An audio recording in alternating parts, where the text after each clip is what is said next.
Okay, everybody, welcome to the Wareham Planning Board for Monday, January 8, 2024.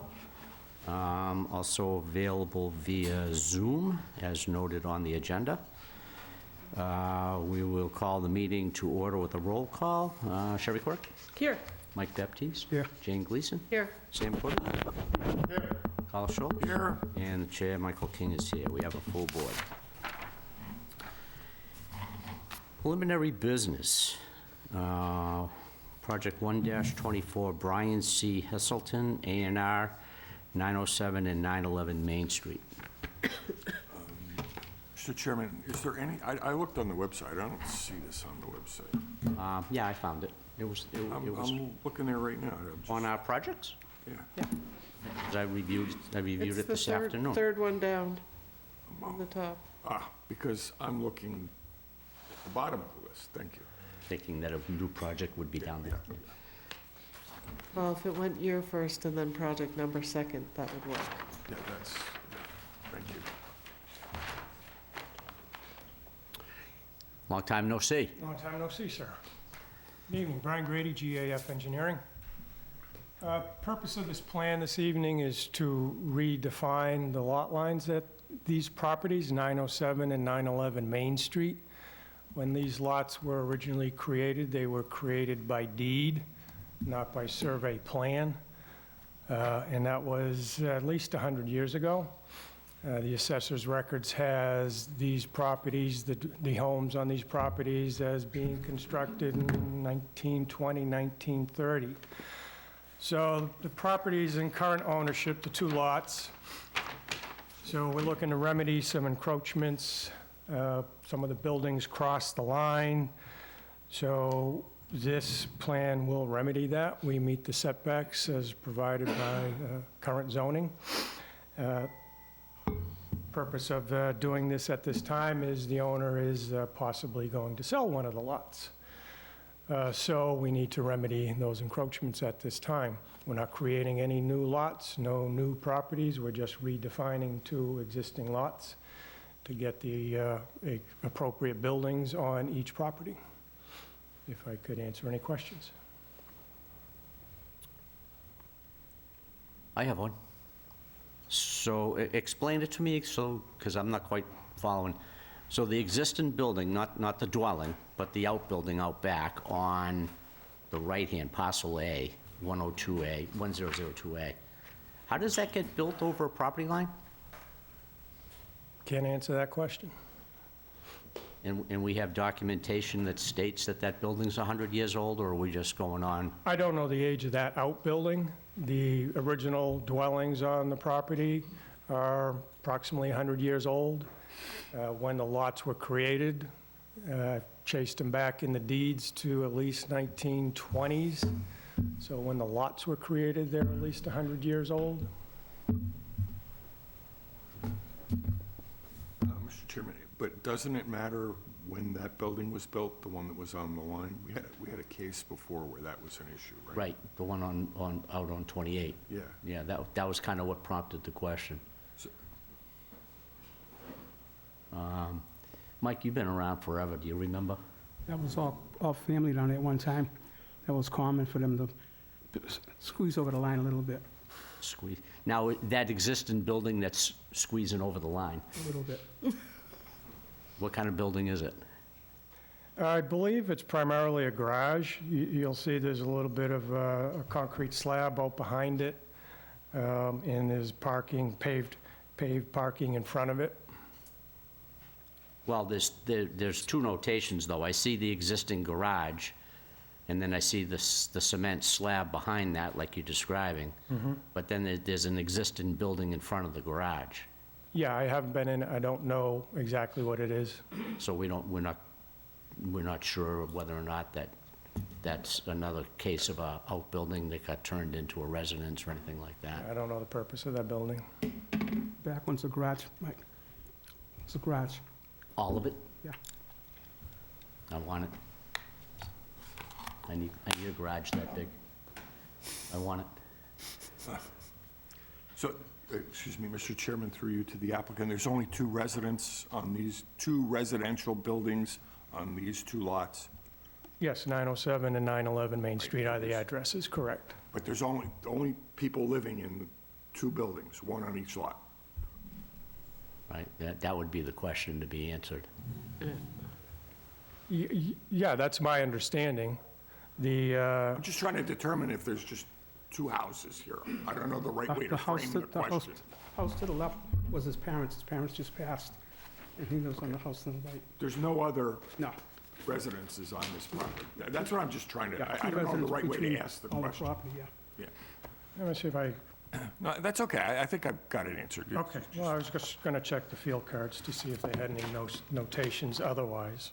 Because there's lots of buildings out there. I just didn't know there's like Yeah, there are. grandkids living in there. A lot of or- buildings, yeah. Or,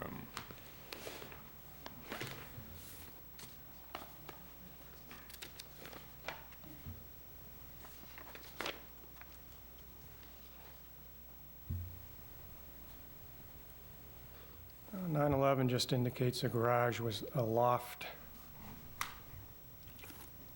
And it just calls it a single family. Which side of the line did they show the building in the front? The building in the front used to be an old store/barroom back in the Prohibition days. Yeah, I think that's the one on the right. No, that's No, it's the one sort of in the middle in the middle, right in the middle. that's now on the lot to the it's left. right on the lot line. Right at the street line, right. I think every neighborhood back in them days had their own little watering. Yeah, my only concern is if there's anybody living in any of these buildings, if we created some House on kind this of, side here, where the sun is now. Well, it would be in direct conflict with the decision we made on the property on Route 28, where an old garage got turned into yeah. a house, and then all of a sudden they wanted to have it on its own lot. All right, well, Well, there are currently 2 lots, and there will only be 2 lots after this action. We're not creating any new lot. right, We're right. just remedying some encroachments. All right, and it will be endorsing that this does not, Was that other project in an MR zone It was built before 1951, so or an R that takes all zone? the pressure off. yes. As long as all the buildings were built before 1951. Well, I'm a little bit older than that. And I've been around that property, that area all my life, and like I said, the front one was a barroom/little store. That's how they did it in the olden days. Yeah. But the buildings out in the back, they've 2 been there. garages, yeah, they've been there for a long time. I remember being at a meeting with this board, I don't know if it's the one you're talking about, there was a garage converted in the back, but they were trying to create a totally separate lot to separate it from the dwelling. So I don't know if that's the property that you're thinking about. That's not the case here. We have 2 lots. We will have 2 lots after your action. And if the concern is about precedent, was that an MR zone or was that an R zone on the previous project? I think that was an MR zone. Because this is MR. That's as almost well. across from Candle Piper Lane, right on that bad corner. All right, Yeah. well, it's got adequate frontage.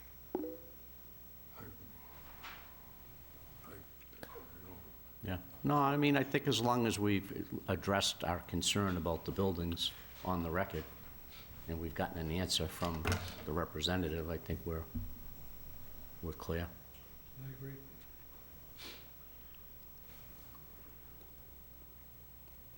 Any questions, Sharon? No, Jane? I think we're good. Mike? Hope I'm fine. Okay. I would entertain a motion to approve the request for A&R 1-24 Brian C. Heselton for 907 and 911 Main Street. Second. We have a motion by Sam Corbett, seconded by Mike Baptiste. All in favor? Sherry? Aye. Mike? Aye. Jane? Aye. Sam? Aye. Carl? Aye. And the chair votes aye. Thank you, sir. Thank you very much.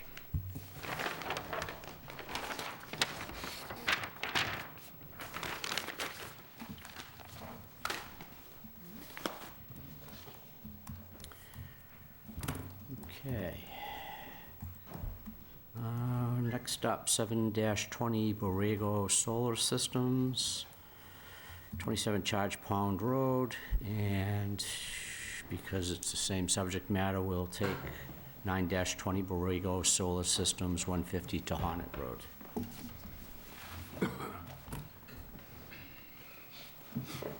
Good evening. Good evening. Gregory Sampson with Sullivan and Worcester, here for the applicant. Jared Connell with New Leaf Energy. Thank you for coming. Thank you for having us. Just a quick update, I think we're hoping to hear tonight from the peer reviewer, but since the last meeting, I just wanted to clarify a couple things. So we had a discussion at the last meeting about a possible court case, and we did submit the information to the planning department that showed that that was unrelated to these two applications, and it was related to 140 Tohonet. Right. So I just wanted to make sure that that was addressed. You did answer my question. Okay. and Yep. It's not going to encroach on these, even though these properties were named in the Correct, in the yes. action. And then the other thing is, we did have a conversation about authorizing a peer review consultant, which we did. It took a little bit of time to finalize the scope, but that was finalized. And we understand that the peer review consultant has started, and that he may have some information to present tonight, which we're not aware of any report being provided at this time yet, but we're happy to listen and, respond to it the extent we can. But would certainly then like an opportunity to follow up and address comments. Okay, thank you. Sherry, do you want to take lead on this with Milos? Sure. I think Milos Puchovsky is on the telephone. If you could identify yourselves, Milos, that would be helpful. Raise your hand. Okay, great. We also do have our normal crew of people that are with us. Mike Conway, who's our Director of Energy Storage, is on the line, as is Nick Petrakis from ESRG that joined us at prior meetings too, so Okay, just so thank you're you. aware. Okay.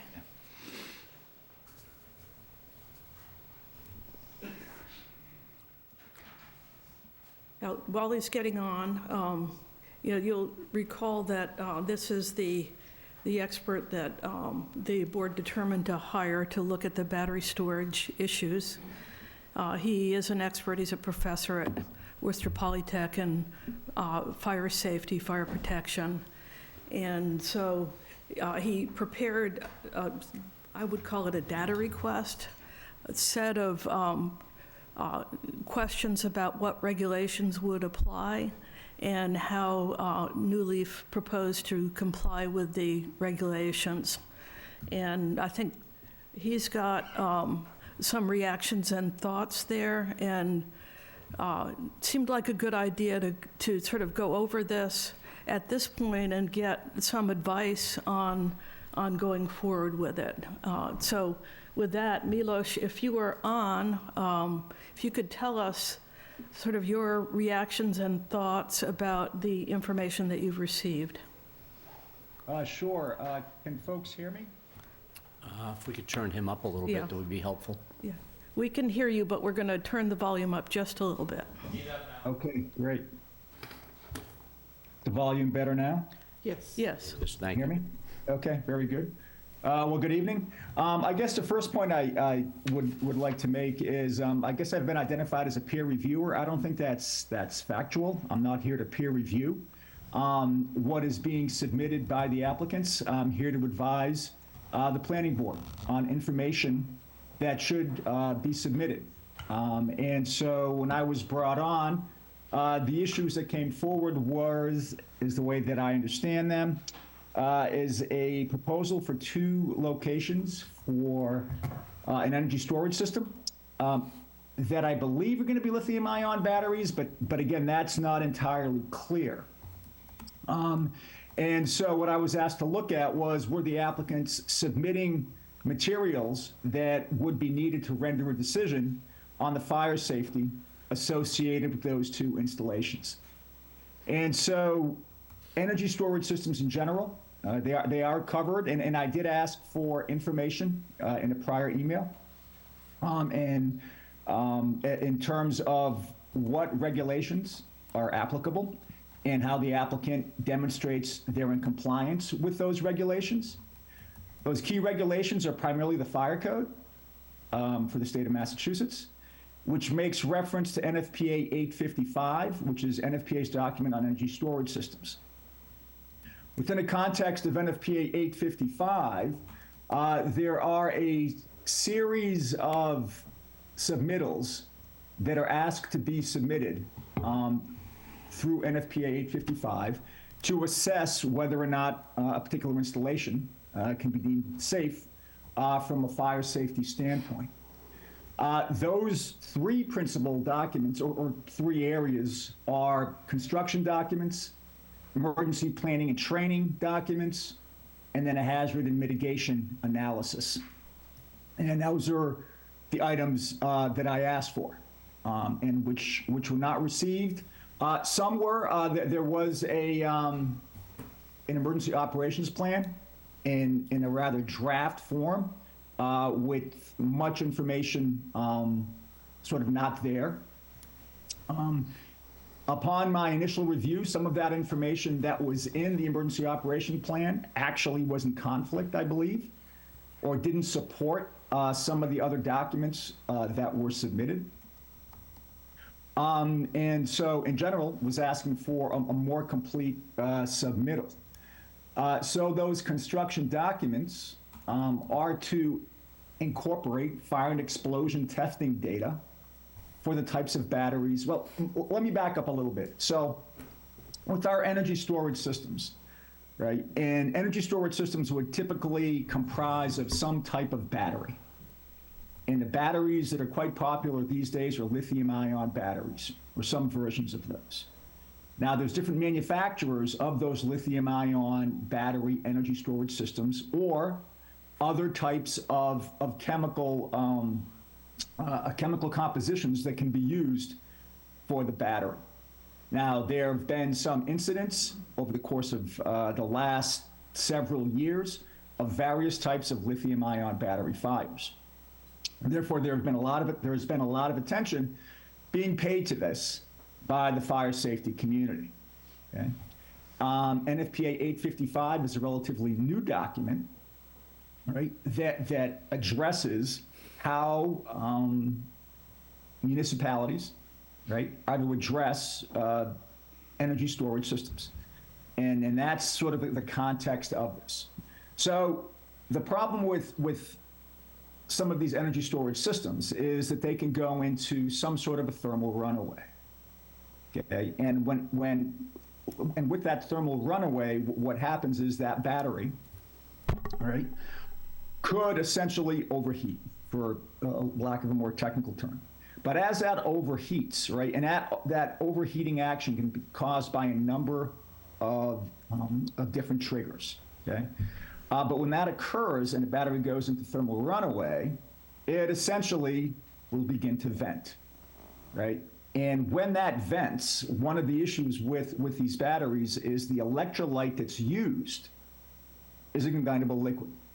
And as you go into thermal runaway, the composition of that electrolyte could change. It begins to overheat, it gasifies, it ruptures the battery, and it vents gas. That gas can fall within its ignitable range, and it can do a number of things. It can simply start a fire. It can accumulate, in which case it falls within its explosive limit, and it can be there could be an explosion. There can be a deflagration. And associated with that, in addition to a potential pressure wave that could occur, you have debris, right, that could be part of that explosion. And during the combustion process, if it does not explode, which it may not, it can combust, but it's typically a more energetic type of fire. There are different types of gases that can be emitted from that. So from what I've seen, it's once the battery goes into thermal runaway, it's typically very difficult to stop it. All right, we can't, from a fire protection standpoint, actually stop that thermal runaway reaction. What makes it also difficult for some battery chemistries is as that battery goes into thermal runaway, it actually produces oxygen, right? So that sort of compounds the problem because that oxidizer is there for that combustion process.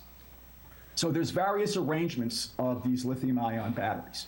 And I'm not here to suggest that they always go into thermal runaway. They do not.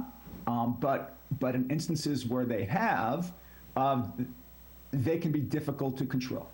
And so the idea is, how do you prevent a particular battery? And when I talk about a battery, and these energy storage systems are just arrangements. They're arrangements of multiple batteries that are tied together. And I'm using that word tied sort of in a generic fashion, right? They're arranged, there's different battery cells are arranged to form modules that are arranged then to form units that are then installed in these larger containers, right? And then I've got these individual containers, and depending upon how many I want to have in a particular installation, I just have more of these containers that would be present. So that thermal runaway can start in a very small cell and potentially expand into other cells, into a module, into a unit, throughout that entire container, so to speak, right?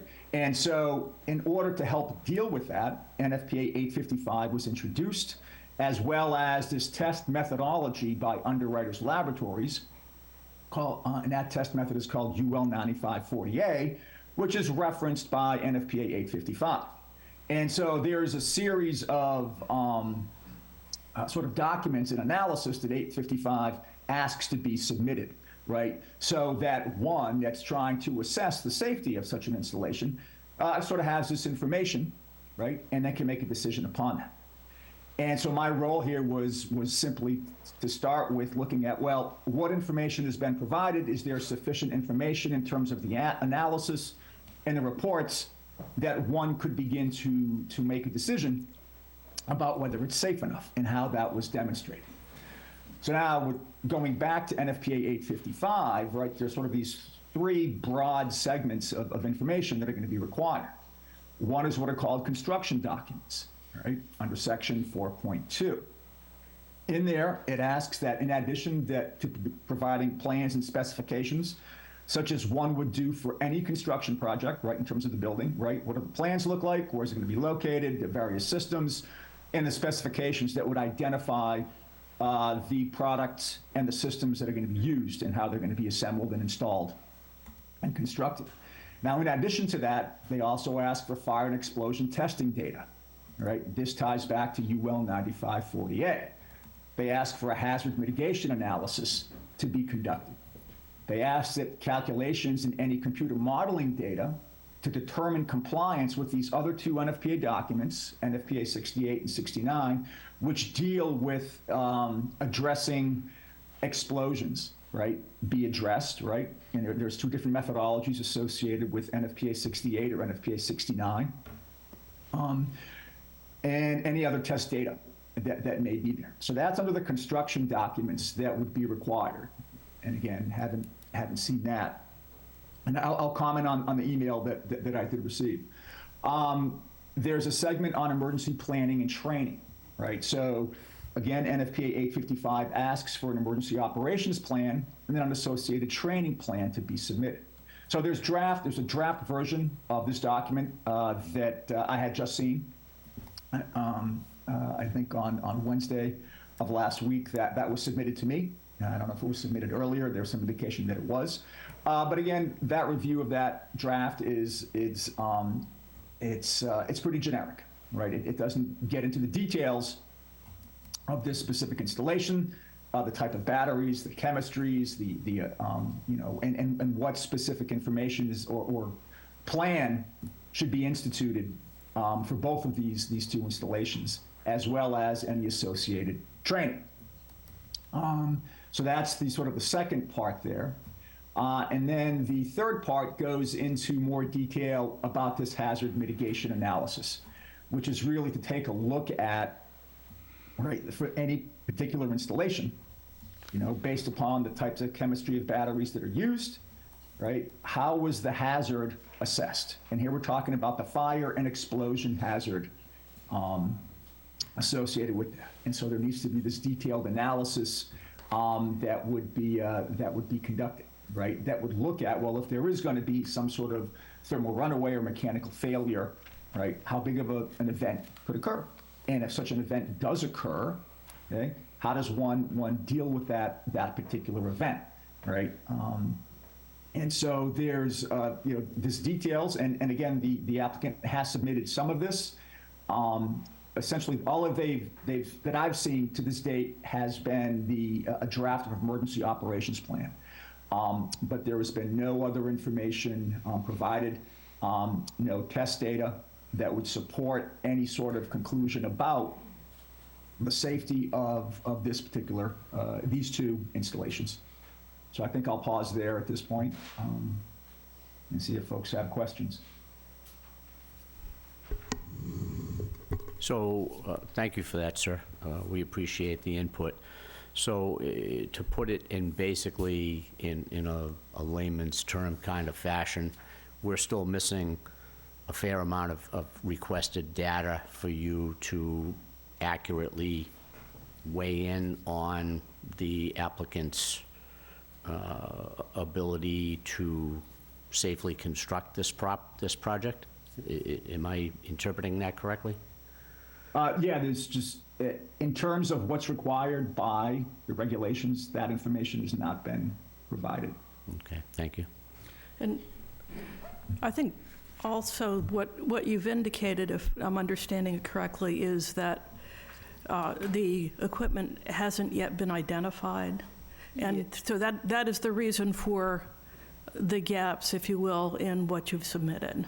Yeah, that's true. I think we've been very consistent throughout the communication over the past several months here that many of those items that Mr. Petrovsky was just citing, there is a lot of willingness on our side to provide all those items, zero unwillingness to provide them.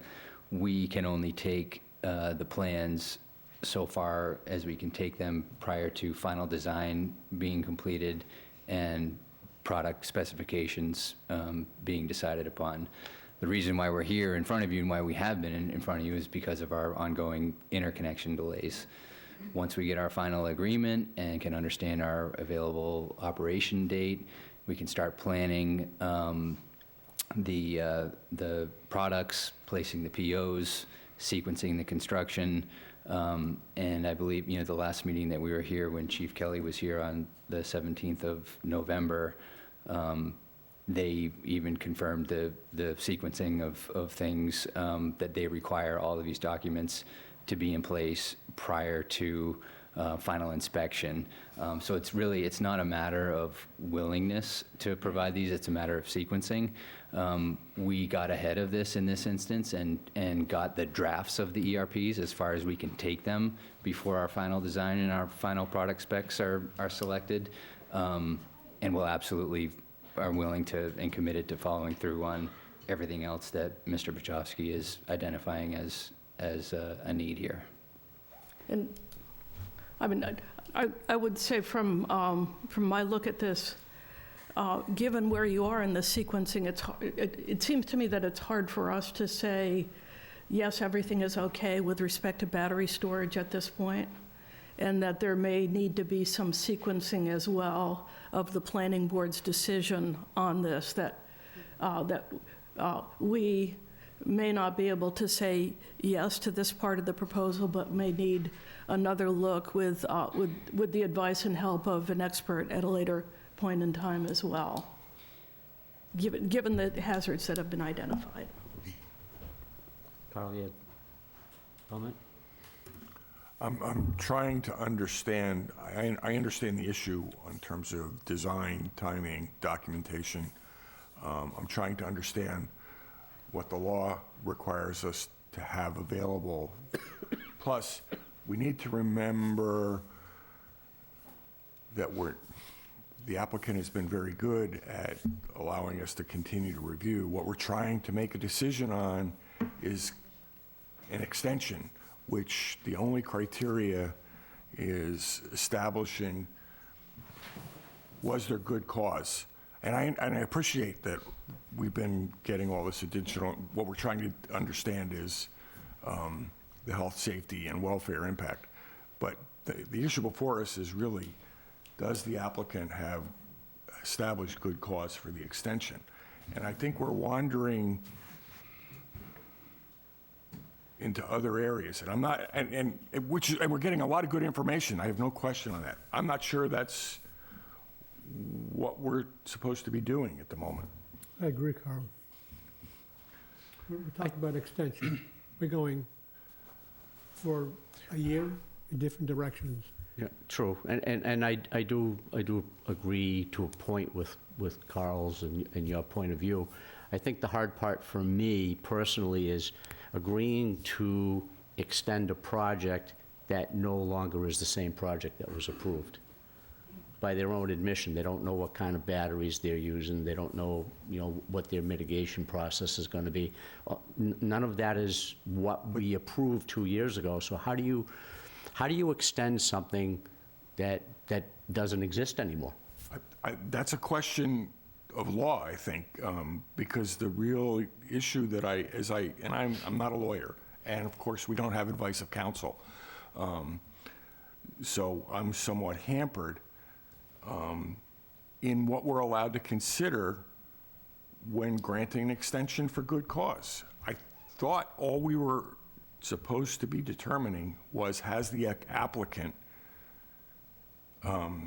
established good cause for the extension? All the questions we're asking are excellent. I just don't know how to Apply them? how to, if they apply and how to apply them. And again, this continues, I think we continue to be hampered without advice of counsel. Well, and I would say, Excuse me, not we. I'm sorry, I said we. I should have said me. I. yeah, it's, I mean, I hear what you're saying. I think, though, that in this case, in the time that has passed since this approval was provided, there has been more information and learning on this issue. And I think it would be, I think, not in the interest of health, safety, and welfare to say, well, we approved something, so we're just gonna stick with it, even though we have a lot of information at this point that would cause us to want to take another look at this at a later point in time. And so, I mean, I could see a process, if this is what the planning board wanted to do, of going forward with an extension, but subject to taking another look at this issue at the point in time when you know more about the system that you're going to use, and there is more information and knowledge in the world about how the systems operate. So again, can we build on this discussion? And going back to Mike's question, I do agree that so here's a different way I'm trying to ask the question. When you do a site plan special permit, presumably you're approving a design. What I'm hearing is, at no point in this process has a design ever been established. So I'm not sure, as Mike said, and I think Sherry's, I don't know what we're supposed to do. And I think this probably applies to every single solar project that we've looked at. I can't believe that we're the only town, the only planning board or zoning board. So I don't understand the process anymore. If the design can't be complete, and I believe what you're saying, you can't really complete the design until you have. He could. I don't think that's true. I think that they could complete the design with what they know today. It's a level of detail on the design. That's commonplace with all of our projects and all the solar projects and any amount of, any project, any type of project that you see. It's a planning level design, and then when we get to the product stage, then it's a construction level design. It's just a different threshold. But you're asking us to approve a continuance of a design that you freely admit is not going to be the same 2 years from now. I don't think that's true. I was actually going to ask a moment ago what you were talking about in terms of the changes. There's have been no changes to this project since it was approved. How do you say his last name? I want to say Milos, but I want Petrovsky. To Mr. Petrovsky's point, there is detail and equipment that's missing. So Right, why and can't It was we- never spec'd. It was never specified. We had a planning level design that did not name the components. They named things that you would expect to see in the planning level Okay, design, so- the configuration, the nameplate size, but let's, the technology and the products were never specified. Okay, So, so, and- if I could, I just want to finish Please, this. yeah, thanks. So I'm gonna put this in blue-collar terms because I don't understand a lot of the engineering of this. So what you're saying is you've presented and you want us to give you an extension on a design that has no specific detail. So in my mind, I'm thinking, all right, you want me to put a down payment on a car. Today it could be a Yugo, tomorrow it might be a Corvette, but we don't know. Am I way off Well, base you with could that say the analogy? analogy a different way, where, when you approve a subdivision, do you approve the shingles that a carpenter is going to use on the home? You approve the lot, the size of the home, and those sorts of things. That's not, don't do a subdivision, because all we approve in a subdivision is the road. Right, So- yes, a site plan, so that's a better. But better- we're also, I think, to your point, we're also not, we're not neck-deep in a project that has the potential for a problem for health, safety, and welfare. Yeah, You well, know, blue shingles versus black shingles isn't gonna affect someone's life. my concern, though, is extrapolating this. If this is the level and standard of design requirement, and I understand, we haven't applied that to any solar project yet. And that may be a problem, but then. I think it is a problem. No, that's why I'm raising it, and we have other solar projects before us. Are we going to apply this standard? We can't go back, but are we going to apply this standard to the solar projects that are before us? Well, I think as our level of education on these projects continues to evolve, it's our duty to use that I'm new not education. saying it isn't. I'm asking, is that what we're saying that we need to do going forward? And Well, I then- think going forward, now you're talking about other projects. I'm talking about the board's position about applying a standard. Yeah, no, but I want to stick to this project. Because if we're going to apply it to this project, I need to understand what our position is, because I don't think that's the question before us on this project. Yeah, and I guess the way I would answer that is that this is a technology that's still under development. It has hazards that are known and unknown, and it has a way to affect health, safety, and welfare that is unusual in what this planning board usually looks at. And so taking extra care in looking at what is being proposed before us in this case, I think it's a good idea, and it's a service to the people in the town. You're twisting what my question is. So, I agree 100% that, but if that's beyond what we're allowed to do, we need to understand that. Given everything that has been said, why would you extend this? To your point, to Carl, to Sharon, why would you extend it, this project the way it is? I mean, we've been asking these gentlemen to bring before us, time and time again, they've been awesome. Most of the applicants have been very responsive. Oh, they have been. We're struggling mightily. But why would you approve this extension, given what you said, given what you said? I just don't want to go on indefinitely, put these through more questions they can't answer. It's not available at this time. Why are we still talking about it? well, to that point, then we would be faced with making a decision. Right. And the decision on this at this point in time, should it be a denial, puts them that much further behind, because now that it's been denied, they have to start from square one. All that work's done already, up to this point. Well, it isn't, because that's why we're here. They're I still know, missing but all the point kinds of is, we can't- information. But So then my question would be, they're not going to have the level of detail that I think we're asking for Well, for a long time. no, because, and correct me if I'm wrong, because I don't want to put words in your mouth. So basically, you're saying that you can't fill in some of the blanks, because at this point in time, you don't know whether it's going to be 1 year or 3 years as to whether or not you finally get your interconnect, at which time you'll know what kind of equipment you're going to use, correct? The timeframe's a little bit different, but that's the Well, concept. Yeah, I think our approval is coming in in a very short term. Okay. The available, like, online date for when the utility companies can But- have all their stuff done is a little ways further out, but But if you know that our pause as a board is safety, and you know that we want specific information, if you had an interconnect that was approved a year ago and you started building tomorrow, you would have equipment to choose from. yes, we would. Why wouldn't you be using that data right now?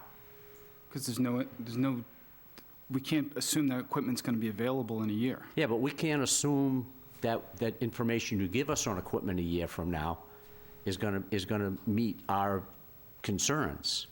You need to fill in some holes to move forward. Fill the holes in. The holes are, I think the best solution to fill the holes in are all the things that Mr. Pachowski was mentioning in his comments where, and to build on Ms. Quirk's point, if there was an opportunity, just throwing this out there is something I think we would be willing to do. The health, safety, and welfare compliance is all in these regulations, the fire code, NFPA 855, the 9540A UL testing. One thing that we would be totally willing to do is do the extension subject to our final ERP, the construction documents, the ERP, and the hazardous materials analysis that Mr. Pachowski was mentioning, complying with those regulations at the point in time when the project moves into construction. It would have to be, well, for me personally, it would have to be before the first tree fell or the first spade went in the ground. Correct. Yeah. That would be fine. There'd be like zero going on Yeah. until that hurdle was. Mr. Yeah, Chair, I mean, yes. and we actually have suggested that may be an easier approach, is to segment the peer review to allow for that, because, and again, the analogy being a large project, some of these requirements are the level of detail that goes into a building permit versus a special permit. And it's just a completely different set of detail, costs, procurement issues. It would be much more reasonable for us to be able to assemble those things in advance of the building permit, in advance of any demo permit or tree clearing as we get closer to construction. And the problem is, the chicken and the egg, we're not in a position where, without an extension of the entitlements, to even go down that road, that puts us at jeopardy on all of the other things that happen at the state level, the interconnection. So we need to secure a recognition of the extensions for the good cause in order to start planning and building, all of the documentation we need to do the next steps. But we would be very happy to hold the peer review in process to allow for that review before a building permit. That would be a very easy thing for us to accommodate. Back to the planning board for that review? Yeah, I mean, ultimately, the building inspector has a lot of authority over building code and fire code, so we have to satisfy those things. Yeah, but But it's would fine, have to- yes, it's fine to Sherry's point, Yeah. back to the board. we would absolutely, I mean, it's just easier to have the peer review continued, right, I mean, That's my question. That's my question, is there a mechanism in the process of the planning board, I'm still fairly new to this, is there a mechanism that we can incrementally approve this? I completely understand the issue that you can specify things only to a certain point now, and you can't specify what the ultimate final product is that you're going to be using. It's just not possible. You don't know about availability. You don't know about future technology that could, solve all these problems. And I don't think you would want us to either. But I mean, say the NFPA 855, that evolves, that gets more strict. If we bought the battery today and that regulation evolves, you want us to be compliant with that a Compliant year with from the now, not today. new Yeah, regulations. right. So I think at this point, and this is an interesting conundrum that we've got here, because this is not like doing a site plan review and approving that, because that's about asphalt and water and runoff and putting in underground drainage and all that. And those are pretty rudimentary things, and they're using fairly old school and basic materials. We're talking about technology now, and it's a moving target. So I think that it's almost to our detriment to want them to pin it down now, as you point out. And I think that if there were, for projects of such high technology and such a moving target, it would be great if there was a mechanism in place that we could incrementally approve this, and that at this point, we approve it based on performance. And we condition it, maybe it's already conditioned by law, but condition it according to NFPA 68 and 69, and NFPA 855, and UL 9540A, and all of these sort of standards that are planning tools, that we condition it on those, but not on the specific products that you use, and that you come before us again when it's time for construction and we have a look and hear what you have to say about what the actual products are that are going to go into this. Because it's high technology, I think that that's something that would be useful, and I don't know the answer to how we do that in the process. We asked the town planner if there's a process. Well, and we can, but I want to say there is a process. The process is we approve a special permit. Site plan is not covered under law. Wait, let me. Yeah, okay. And then the things like NFP 855, the fire code, building regulations are all covered by the building inspector. That's what I'm saying. That I think is the process. So my question is, we've approved projects, construction projects where equipment is being put in, and I agree, it's not as dangerous, but we don't get into looking at the ovens that are going into a restaurant, or all of which could be dangerous. So I think that's handled by the building code and fire. So I'm trying to figure out what our role is in the order of the process. I guess I got a sense that some of us would like to give us another I'm not sure under law, opportunity I don't for know. Well, then review. we need advice of counsel Yeah. or the planner. Is there a place in law to do that? Yeah, I think it seems that there's an appetite for getting another opportunity to just feel comfortable that there's, that the health, safety, and welfare of the town is being So adequately. I agree. That's all we're trying to do. But then if we get to that second step, can we theoretically deny the project if we're not satisfied at that point? I'm not sure. I mean, Under this project, I don't think we have that authority. well, I guess what I would say is we could review a discrete and concrete battery storage proposal, and we could say, we don't think this is going to be adequate for these reasons. I don't think at that point we could say, and the rest of your project, we don't like that either. I think that's, if that's what people are going to say about the solar component of this project, now is the time when that needs to be discussed. And the question of how much we can discuss that, I think, is bounded by the same concerns as with battery storage. It's got to be a fairly compelling health, safety, or welfare reason, which I haven't heard articulated yet for the solar part of this project. For the battery storage, I think we've heard it articulated. I think Milos has articulated it, and I believe we should be able to condition a continuance on coming back with additional evidence to be reviewed. I mean, that seems to me to be possible. But, can I ask, Well, we're discussing, if we were to condition the extension as we've discussed, we haven't really granted the extension then. All we've really Right, done right. is extended the Just public prolonged hearing. it, yeah. Because if we close the public hearing, There is no public hearing. Yeah, oh, this is not, you're right. I'm No, sorry. this is an Thank you. extension. Thank you. Yeah. So we don't have to worry about that in this case. Other cases, it might apply.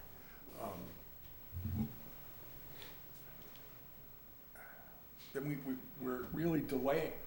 Then really what we're saying is, and I don't know how to say this, is come back in 9 months and we'll let you know whether you can have the extension or not. And it's a chicken, we've got a chicken or the egg problem. Yeah. Because they can't get all the Well, and- information we're asking for until we grant the extension. I mean, how much reliance can we put on all these NFPA The- documents and regulations? And, I mean, I think that there's a fair amount of meat behind those documents that would control what goes into a project. You know, we don't sit here and say, you know, you have to have, I don't know, I can't even think of an example, but we don't micromanage other projects. Right. And we rely on the building department to handle Building code. buildings and the building code, and, yeah, I mean, so, To that point, and not to disparage the building commissioner, but do you think his level of education on this subject is adequate? I mean, we've spent months yeah. educating ourselves on, years, educating ourselves Well, on and this. as an So if we- architect, I know what it means to, it lands on me to make sure that the building code is followed. Right, but, so And here's, it here lands would be, on them to, here would be a scenario that would give me pause. So we grant the extension based on the fact that we want the building inspector, building commissioner to review and verify that everything they're bringing forward at that time, when they apply for their building permit, is up to snuff. Do you feel that level of investigative duty, due diligence is going to take place?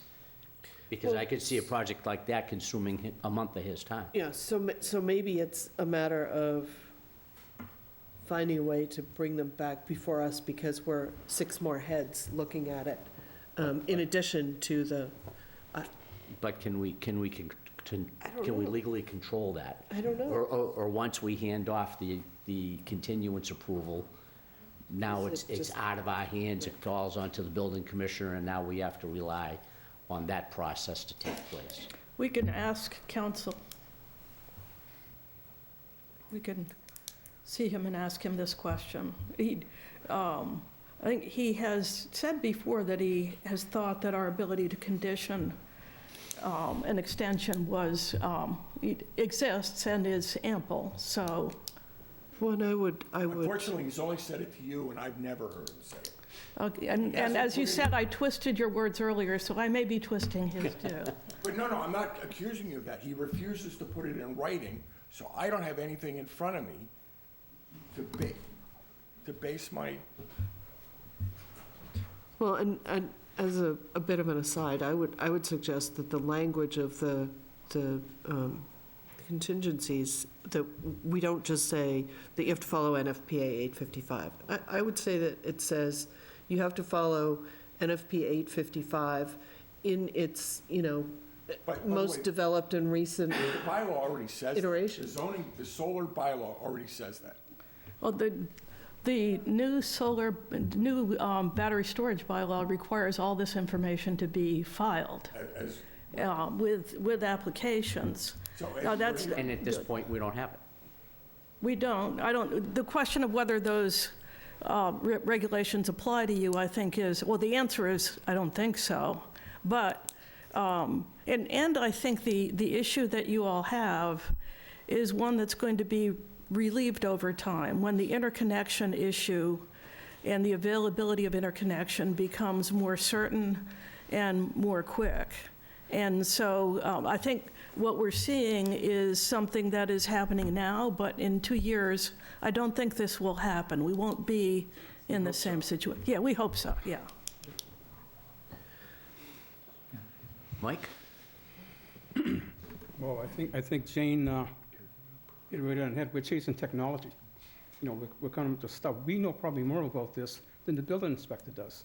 Oh, I have no doubt. We can't kick the can down the road to him, because he's gonna kick it down again.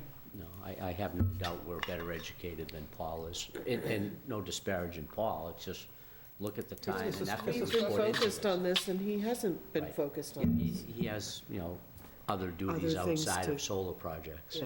You know, we gotta be sympathetic to the client too. You know, we're all learning at the same time. Mr. Chair, I mean, we have offered also to agree to have the peer reviewer review the materials before we submit them to the building department. That gives you another opportunity to have the respected third party look at the materials that would then provide that belt and suspenders to the fire department and the building commissioner's review. It seems to me that there's a time element here that we need to recognize, that there's the timing of now, if we approve the extension, compared to when, and we don't know what the gap is between the two, when you actually start, you know, putting stuff in the ground, and, or even, you know, Even get procuring stuff. Get an interconnect agreement. Right, How that far out do you there's- realistically think that would be? We think it's about 60 days from now. 60 days? That's the latest, yeah. But then there's also the utility upgrade schedule that we have to Well, align with. and how so- long is that? That's probably a couple of years, but Eversource has not published any schedules. So a 2-year extension doesn't serve you any good? Where's the upside if It you're still would 2 or be- 3 years out? Because we actually time construction start to line up to finish at the same time as the utility, so it's a matter of balancing. And but what happens if it doesn't? we could finish early by accident, which we just have to wait for them to catch up. There's risk involved. But we'll know more when we are ready to proceed, but I think if you wanted us to submit the documentation, 90 days before we seek a building permit or something like that, that's no concern at all. Yeah, I think that the time element needs to be given consideration here of when we might have any re-review of things, if that's what we want to do. And I'm keeping up. I don't understand what happens if we get there and we say, we're not satisfied with the documentation. I don't know that we have any authority at that point Right. to do anything. That's my concern. If it leaves our hands, Well, then we have no I'm control. asking, I think that at this point, it's the vote is going to be based on a conceptual approval of the idea of there being a large-scale ground-mounted solar project on these two sites. And then the next step of that is the nuts and bolts of it. You can't go back to the concept. You've already voted on the concept. I mean, you might vote no, and then the future review doesn't happen. But if you vote yes, it's based on the concept of this. And any review that happens down the road, you don't go back to the concept. That's done. That's water under the I'm bridge. agreeing, but I don't know that if we get to that second point and we really are dissatisfied with what they submit, I don't. Yeah, know that what's we the could- recourse? We couldn't do anything. Yeah, the recourse is, we don't permit them to build the battery storage unless it meets the board's requirements for health, safety, and welfare. But would we get to make that decision, or would that decision fall on That goes the to the building building commissioner? inspector anyway. Right.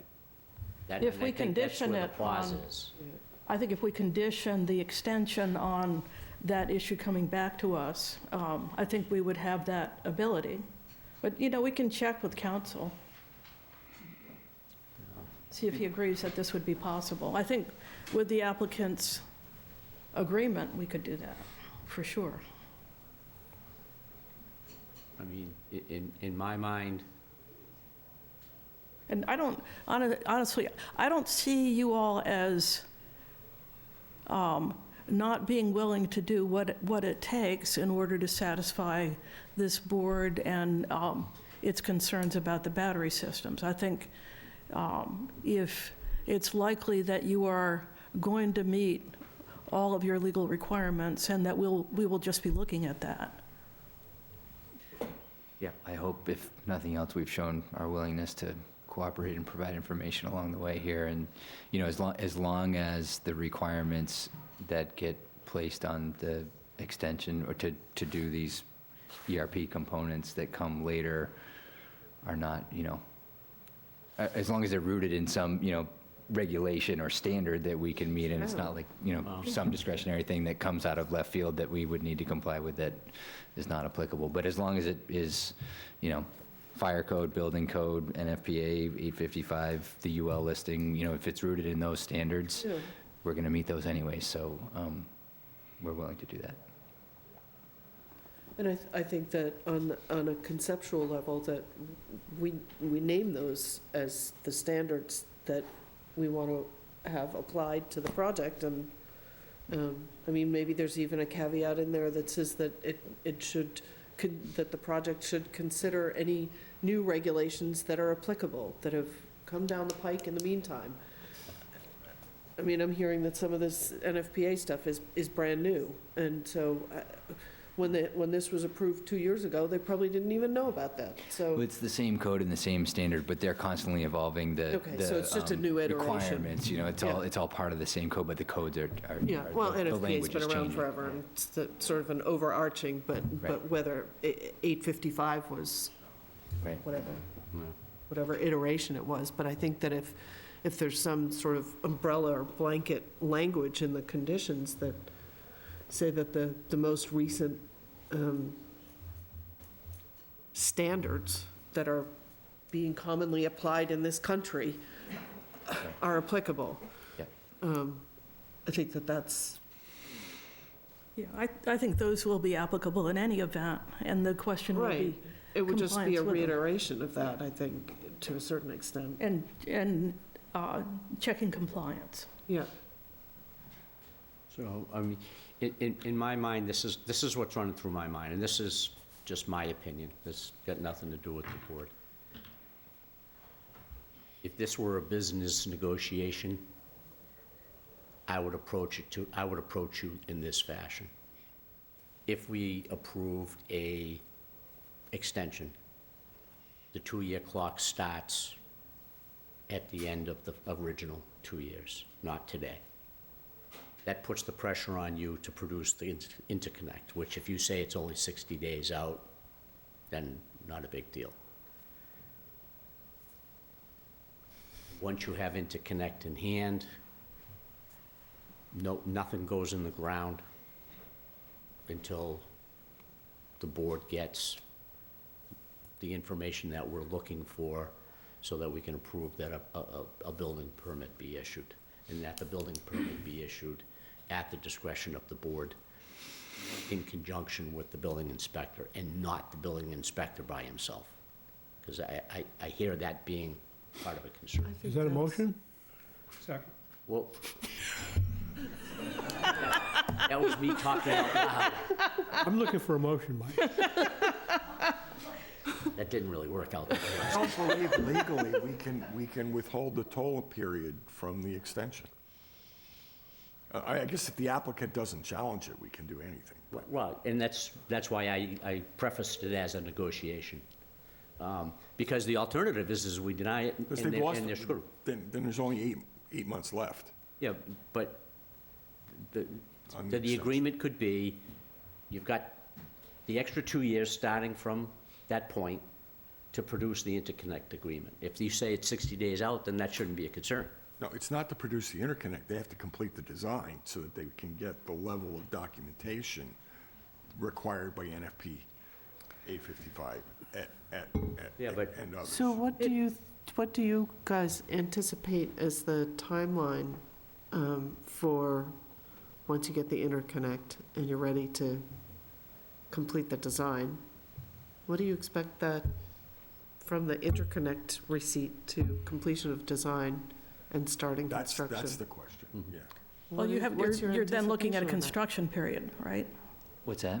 You're looking at a construction period. There's a construction period, and there's our own construction period for the time it takes to put the project up, and then there's a construction period for the utility to complete their required upgrades. Is that what the approval would, is you have to complete the project before the end of We have to the, commence Years. construction. you have to commence, that's what I was You have to have expecting. meaningful construction in place That's what I was before the thinking, end of the which 2 means days. that it's really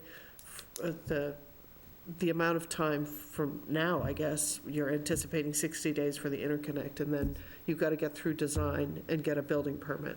And, We're anticipating 60 days for getting the agreement, approximately. Yeah. You know, I will acknowledge, that's our anticipation. There, there's not a whole lot of communication coming out of DPU or Eversource for when that's going to happen. yeah, So that's a best guess, and it is, I would just acknowledge that we're keeping very close eye on it because it's very important to us, but it's fully outside of our control. From there, to answer the rest of your question, there's one other analogous group study that's been approved by DPU where Eversource has issued agreements. It did take them, I don't know, 7 or 8 months after the approval of the group study and the issuance of the agreements to issue their preliminary schedule for constructing all of their upgrades. So that's really the earliest opportunity. When we understand their schedule for the upgrades, then we can start planning our own construction activities for the project. And that's when our finer level, construction level design stuff would start to take place. So, Okay, so so just there's- going back to there's Mike's some lag. math, Yeah. they won't have There's started some lag. meaningful construction No. under your timeline. right. They But I- can't, even if everything, But can we even do anything different than what Mike said? I think that the extension has to start from the end of the Of the original. first but agreement. then that's pointless, because we know they won't have started meaningful construction in Well, that at time that point, period. they'd have to come back to us and ask for another extension. Then let's deny we're creating okay. I'm more than happy to allow the board to vote, if that's what you're looking, if that's what No, the no, board wants. I'm or just we can looking, continue to get more information. I appreciate that we're getting a lot of more information, but it isn't going to get us to the design level that we're looking for in the time that we're talking about. I mean, I think the issue is that you've indicated that you need certain authorization from us in order to be able to continue with the project. Is the fact that you don't have an extension at this point an issue in being able to enter into an interconnection agreement?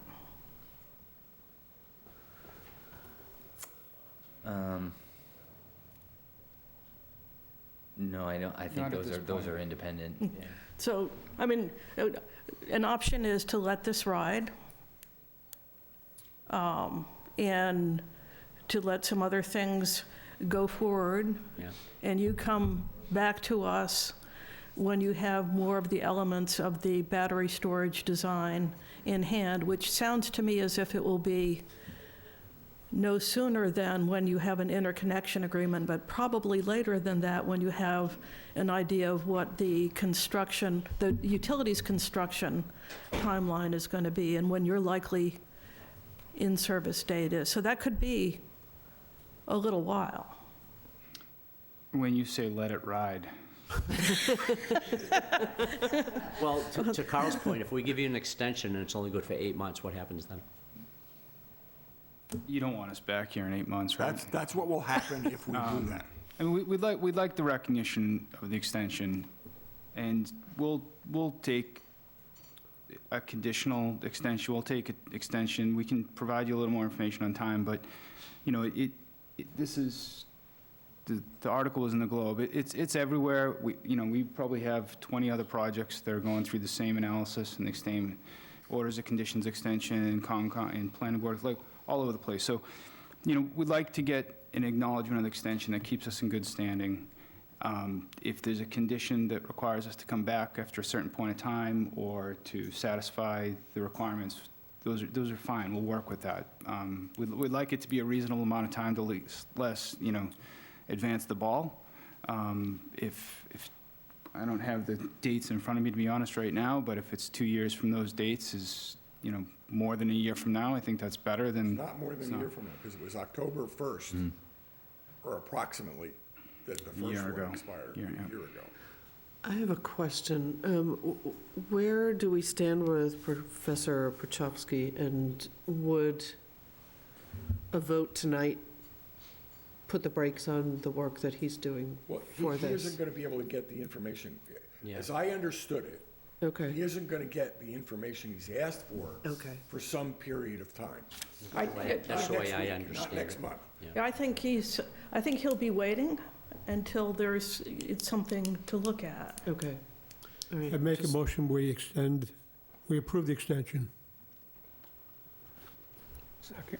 Pick a time. We have to articulate how they've established good cause, which is the Well, whole question. Yeah, and That's the main question to be answered. are we going to ask them to come back with? Yeah, those are or- conditions, yeah. Yeah, Those are with conditions. See, conditions. for me personally, again, I don't think that a delay in their interconnect agreement is good cause. We should have, yes, we never really dealt with that fundamental question. I look at it strictly from a business point of view. Solar generation is a high profit, high risk.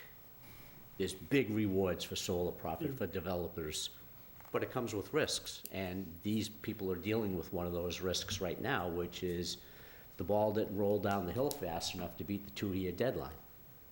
And the fact that the state or the utility can't get their ducks in a row to satisfy their timeline is not our problem. That's my opinion.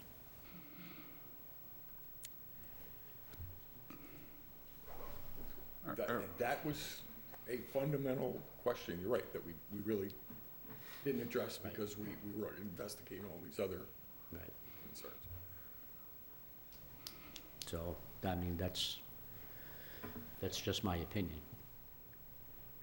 So if we move forward with this, I think we're doing the proponent a favor in sorts, from my point, by extending it, but I would vote to extend it with conditions.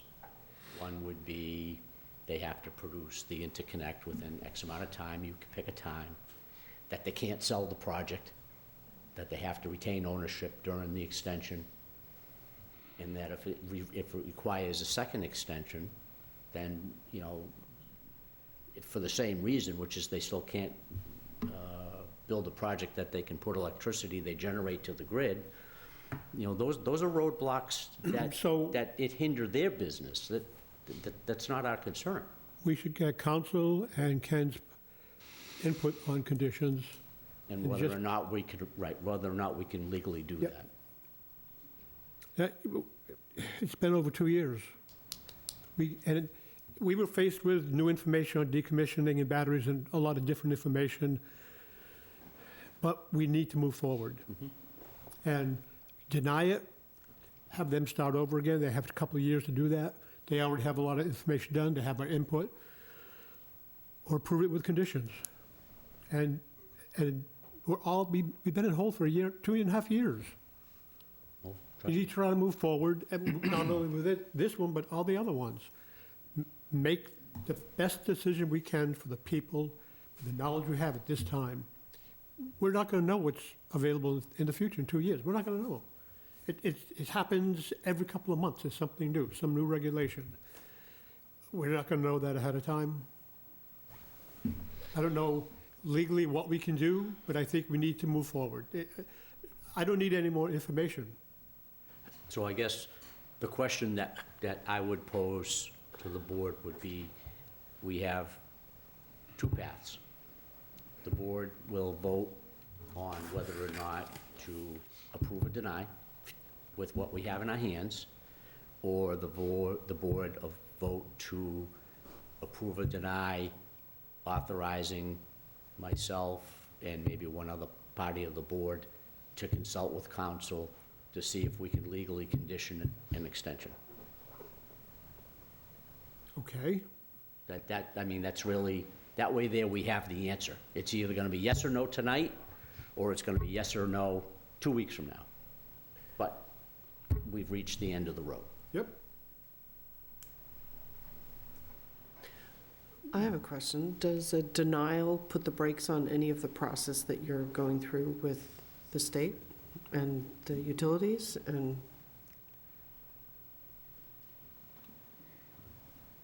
We'd have to evaluate our options with respect to a denial. Okay. I mean, I'm thinking that, you know, does a denial free you up from coming back to us in 8 months and come back to us when you're ready if the process can keep going for you? As far as the So that's interconnect fair agreement. Yeah. What's that?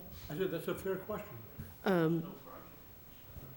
And because, you know, if we give you an approval, you're going to be back to us in 8 months, and we've already sort of established that that's not enough time to get done what you need to get done. There is another avenue they can pursue, which is they can go to court and appeal the denial decision. Which keeps the project quasi It alive. tolls, everything tolls. Right. None of these are good No, they're, options. no. But it sounds like a trip to visit with town council is a good idea.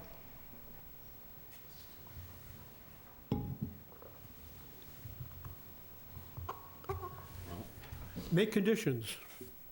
Yeah, as long as we can. Yep. I mean, that would, like I said, that would be the, but I think, you're right, I think we're at the end of the road. Yeah. We have to put this to bed. Yep. One way or another. Yep. So, Not only this one, all of them. I know, but, I mean, this is the one that's I know in front of us. This is before us. So I guess the motion, let's start with, let's start with entertain a motion to take a vote amongst the board as to going to council for some final input on our ability to condition an approval for the extension. So moved. Do we have a second? Second. Okay, so we have motion by Sherry Quirk, seconded by Sam Corbett. So the question is, does the board approve for us to go to council for input? Sherry? On the approval. On, right, conditioning the approval. Extension, Yeah, conditioning the approval of the extension. correct. Sherry? And if I can just affirm, when we go to council, can we say that you would be agreeable to the condition that we've discussed of coming back? Yes. Okay. Yeah. Aye. Mike? Aye. Gene? Aye. Sam? Aye. Carl? No, Chair votes aye, so it has to be unanimous, according to Ms. Whiteside. to go to council? That's my understanding. I don't think that's, That was what the letter said. That is what the letter said. That's not a big deal. Just, well, we have I'm changing my we- vote. we have I'm a not rep- going to vote yes, because if you abstain. that's You not voted no. unanimous. That's fine. Well, wait a minute. Before we jump to conclusions, we have a representative of the select board here. Oh, we do, huh? Yeah, Would you be so kind as to weigh in on our ability to speak with council? I'll speak as loud as I can. My understanding is that it would be just a simple majority gives the board the request to go to the chair of the board of selectmen to ask to speak to council. Okay. That's what the article has been analysis. Okay. The other one requires a full, and legally, I don't think it can require a full vote of everybody to say yes. Okay, thank you. Okay, so we have a vote of 510 to approve going to town council with the understanding we discuss our ability to condition and approval for an extension. Okay, that's where we're at. Okay. I'll make that request of the select board chairman to meet with council as quickly as I can so we can keep this moving on, and hopefully we can have you back for the next meeting. I'm not here, so it's your call if you want to be here or not. Okay. What When would the is that? meeting dates be? The next available meeting date would be the first meeting in February is already clogged pretty severely. So it would be the second meeting in February would be the next available meeting. The 19th or the 26th? Let me look at my calendar. Are you second and fourth, or are you first and third? We have a second Second and and fourth. fourth. So 12th and 26th in February.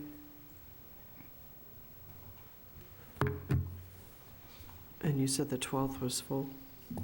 Yeah, the first meeting in February had a lot of stuff that was originally scheduled for the 22nd that got pushed forward. Yep. And that's the one that you're here for, or that you're away for? I am not here for the 22nd. I'm out of town. 22nd, okay. I'm sorry, but you are here for the February 26th. Correct.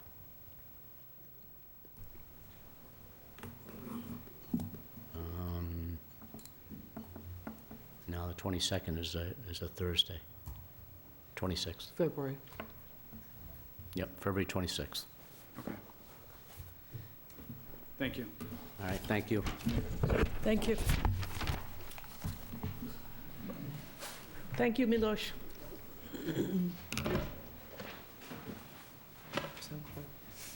Sorry? Use good. Okay, moving on, preliminary business.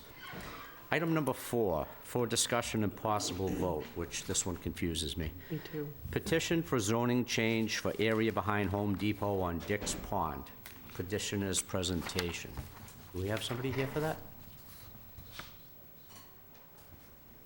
No. Okay, with no representation, I would entertain a motion to move on. No, I move that we sit here until somebody shows up. I mean, we didn't even have any paperwork, we didn't have anything. All right, with no representation, then we're gonna... Who has raised their hand? Yeah. Okay. Yeah, please.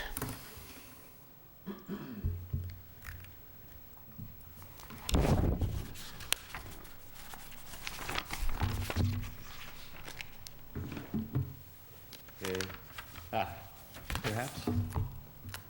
Can you hear me? Yep, if you could identify yourself, please. Okay, yes, hi.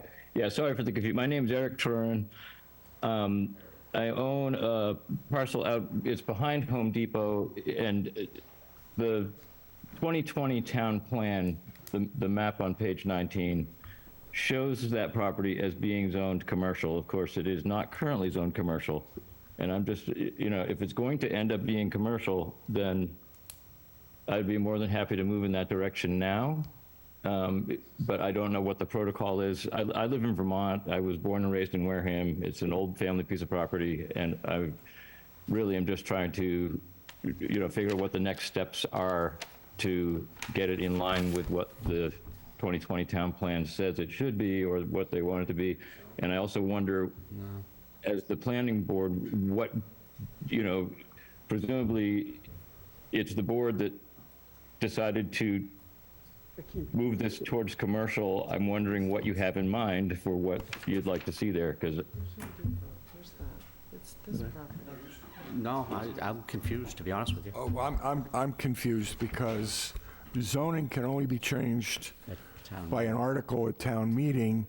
So I don't remember any recent zoning changes at any recent town meeting. Mr. Buckland, can you speak to this? Yes, I can. This is, as you correctly state, it requires a vote of town meeting to change zoning. This is a request for a change in the zoning of the property based on the master plan that's been adopted by the town. Oh, it's in the master plan, not in the zoning? Zoning Okay, okay. bylaws. Okay, now, that helps clarify the gentleman's question. The master, we haven't talked about the master plan in Yeah. years. Honestly, at the pace the master plan moves, I think you'd be better served to make your decisions based on the current zoning of the property. But But I was under the impression that if I was to put together a petition with 10 signatures, that it could be brought before the town meeting sometime. This is not an emergency here, I'm just, I know that the town plan is moving slowly. Yep, But, but that honestly would have nothing to do with the planning board. I mean, if you feel that a petition is going to serve your needs and the townsfolk's vote favorably, then that would be great.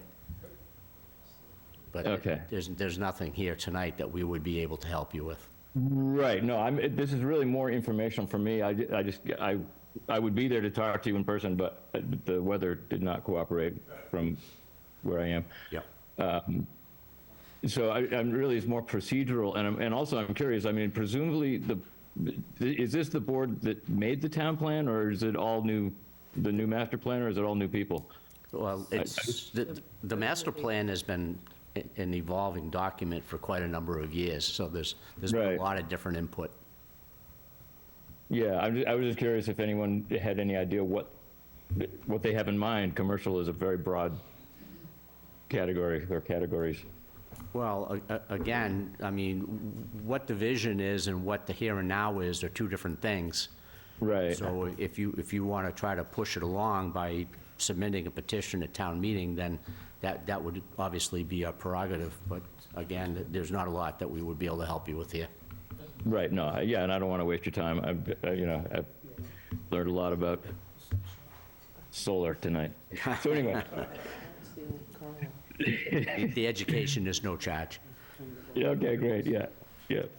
Okay, so, okay, well, I would just continue on trying to figure out what to do here, and I appreciate your time. All right, thank you. Have a great evening. You too, thanks. Okay. Continued public hearings.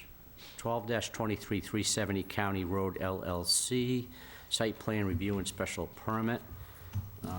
We received a very late-breaking request for continuance on this until the meeting of February 26. Make a motion, we deny the continuance. I'm tired. This came in this afternoon, about 12:34, I think. 12:34 is when it's stamped. Yeah. Yep. We have a standing motion that it was voted unanimously that it was Thursday noon. Chair decided he wanted earlier, he decided Wednesday. That's his prerogative. I don't want anybody out there to think they can come here at 4 o'clock, 12 o'clock, and think we're going to discuss it. I think we just deny it, make a point, and go forward. We should have done this a long time ago. I agree. I voiced my dismay over the late-breaking I'm tired of it. events in the past. I mean, we got plans today at 4-something that they want us to, I never even saw them.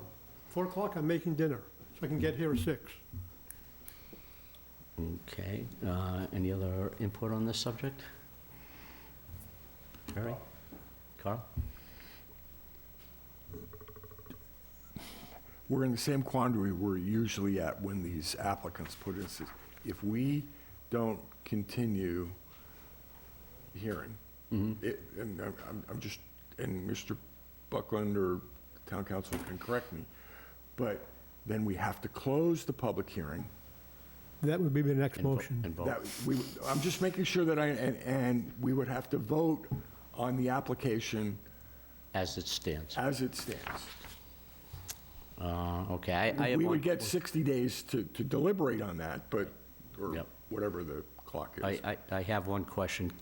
Ken, are you on? Yes, I am.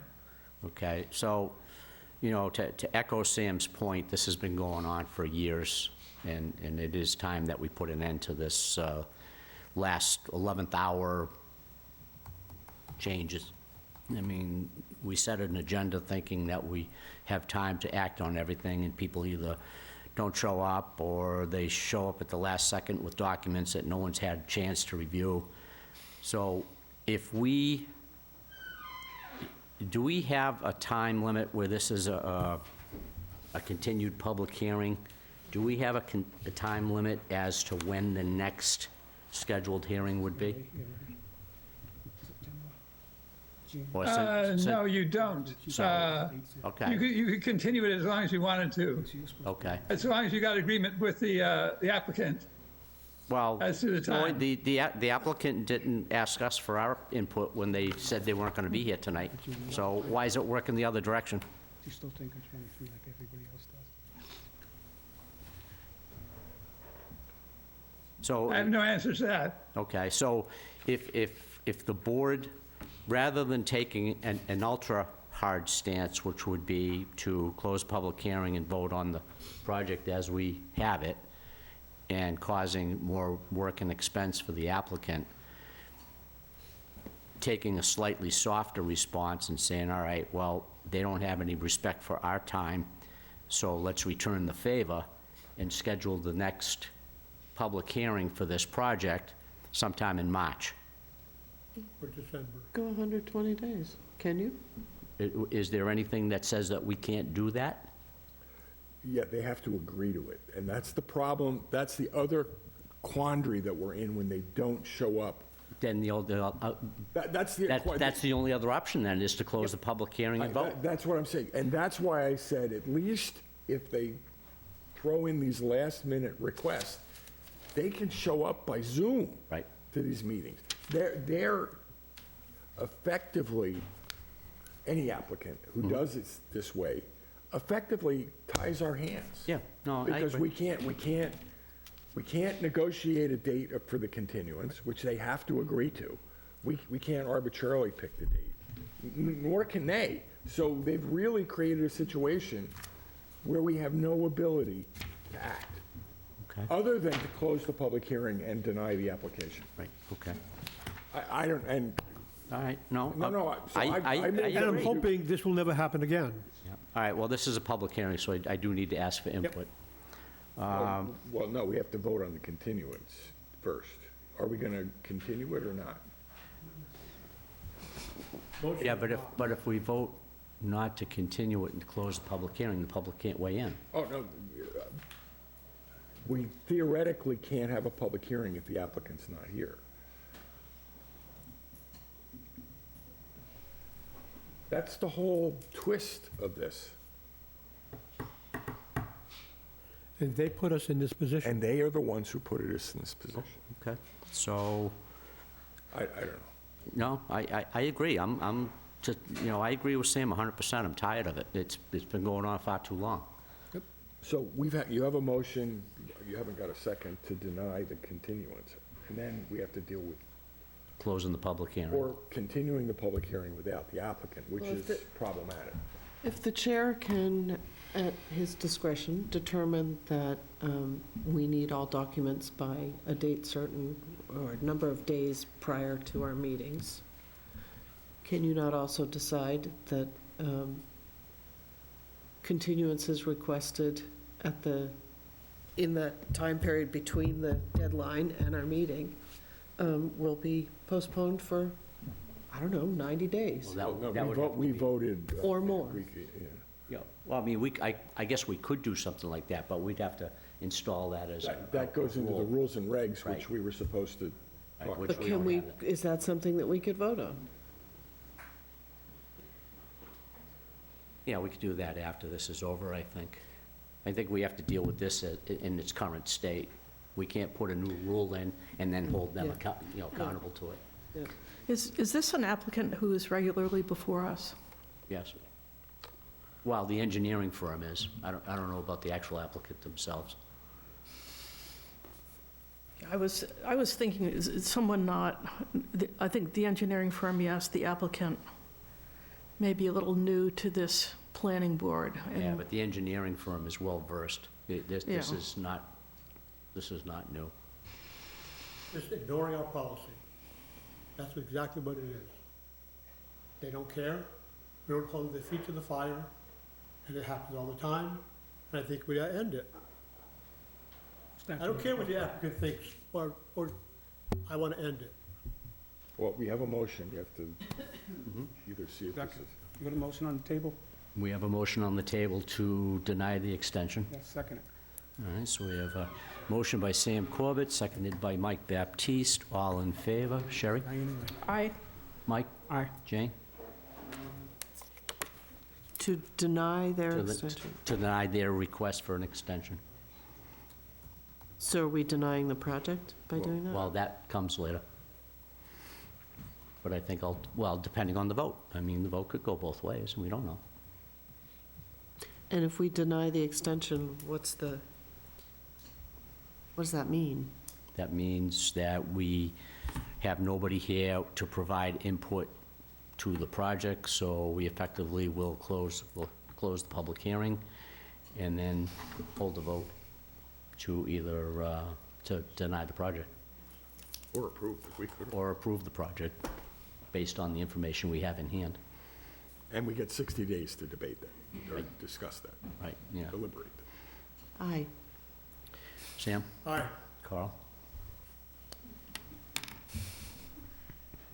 Oh, it gets worse with every passing meeting. Come on, Kyle, it's not gonna be bad. make a motion on that.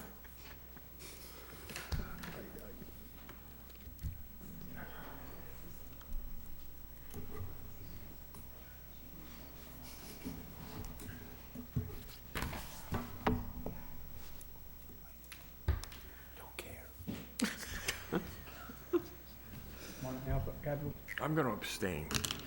Okay, and the chair votes aye. So 501 to deny the request for the continuance. So that means we're going to move into the public hearing So now we'll move into the public hearing without the applicant. without the, well, And then we can't continue it without the applicant, so we have to close the public. we have to close the public hearing. I think that's the way it works. Yeah, and they've created this situation. That's the We did sad part nothing about it. except uphold our policies. Yeah. Would hope. So, I just want to make sure I get this right. So, by denying the request for extension, they're not here for public comment, so at that point, we just close the public hearing. Yep, I think that's the right way to do it, ask the public. but ask the public. I know I'm going to hate this question, You can't, but I don't know if we can have the public weigh in without the applicant. without the applicant here. The only option is to deny. So, Well, you have to close the Close the hearing first, yeah, sorry. right. Yeah. So without the applicant here, the request for extension to February 26 has been denied, at which point I will entertain a motion to close the public hearing for 12-23 370 County Road LLC. So moved. Do we have a second? Second. Motion by Sam Corbett, seconded by Mike Baptiste. All in favor? Sherry? I, Mike? Aye. Jane? Aye. Sam? Aye. Yeah, Carl? we have to close that I don't have an issue with that, So that's an aye? yeah. Okay, and the chair votes aye, 600. With the public hearing closed, I would entertain a vote to deny the project proposed for 370 County Road, project 12-23, site plan review and special permit. So moved. Did we deny without prejudice? If we deny, they can't refile for 2 years. Okay, that's a good point. I would vote for a deny without prejudice. So that doesn't penalize them to the point where it kills a project, it just entices them to start the process over in maybe a little better fashion. I can agree to that. I can second that. Okay, so then I would entertain a motion to deny without prejudice 12-23, 370 County Road LLC, site plan review and special permit. Good. Second. Have a motion by Sam Corbett, seconded by Mike Baptiste. All in favor? Sherry? Aye. Mike? Aye. Jane? Aye. Sam? Aye. Carl? Aye. And the chair votes aye.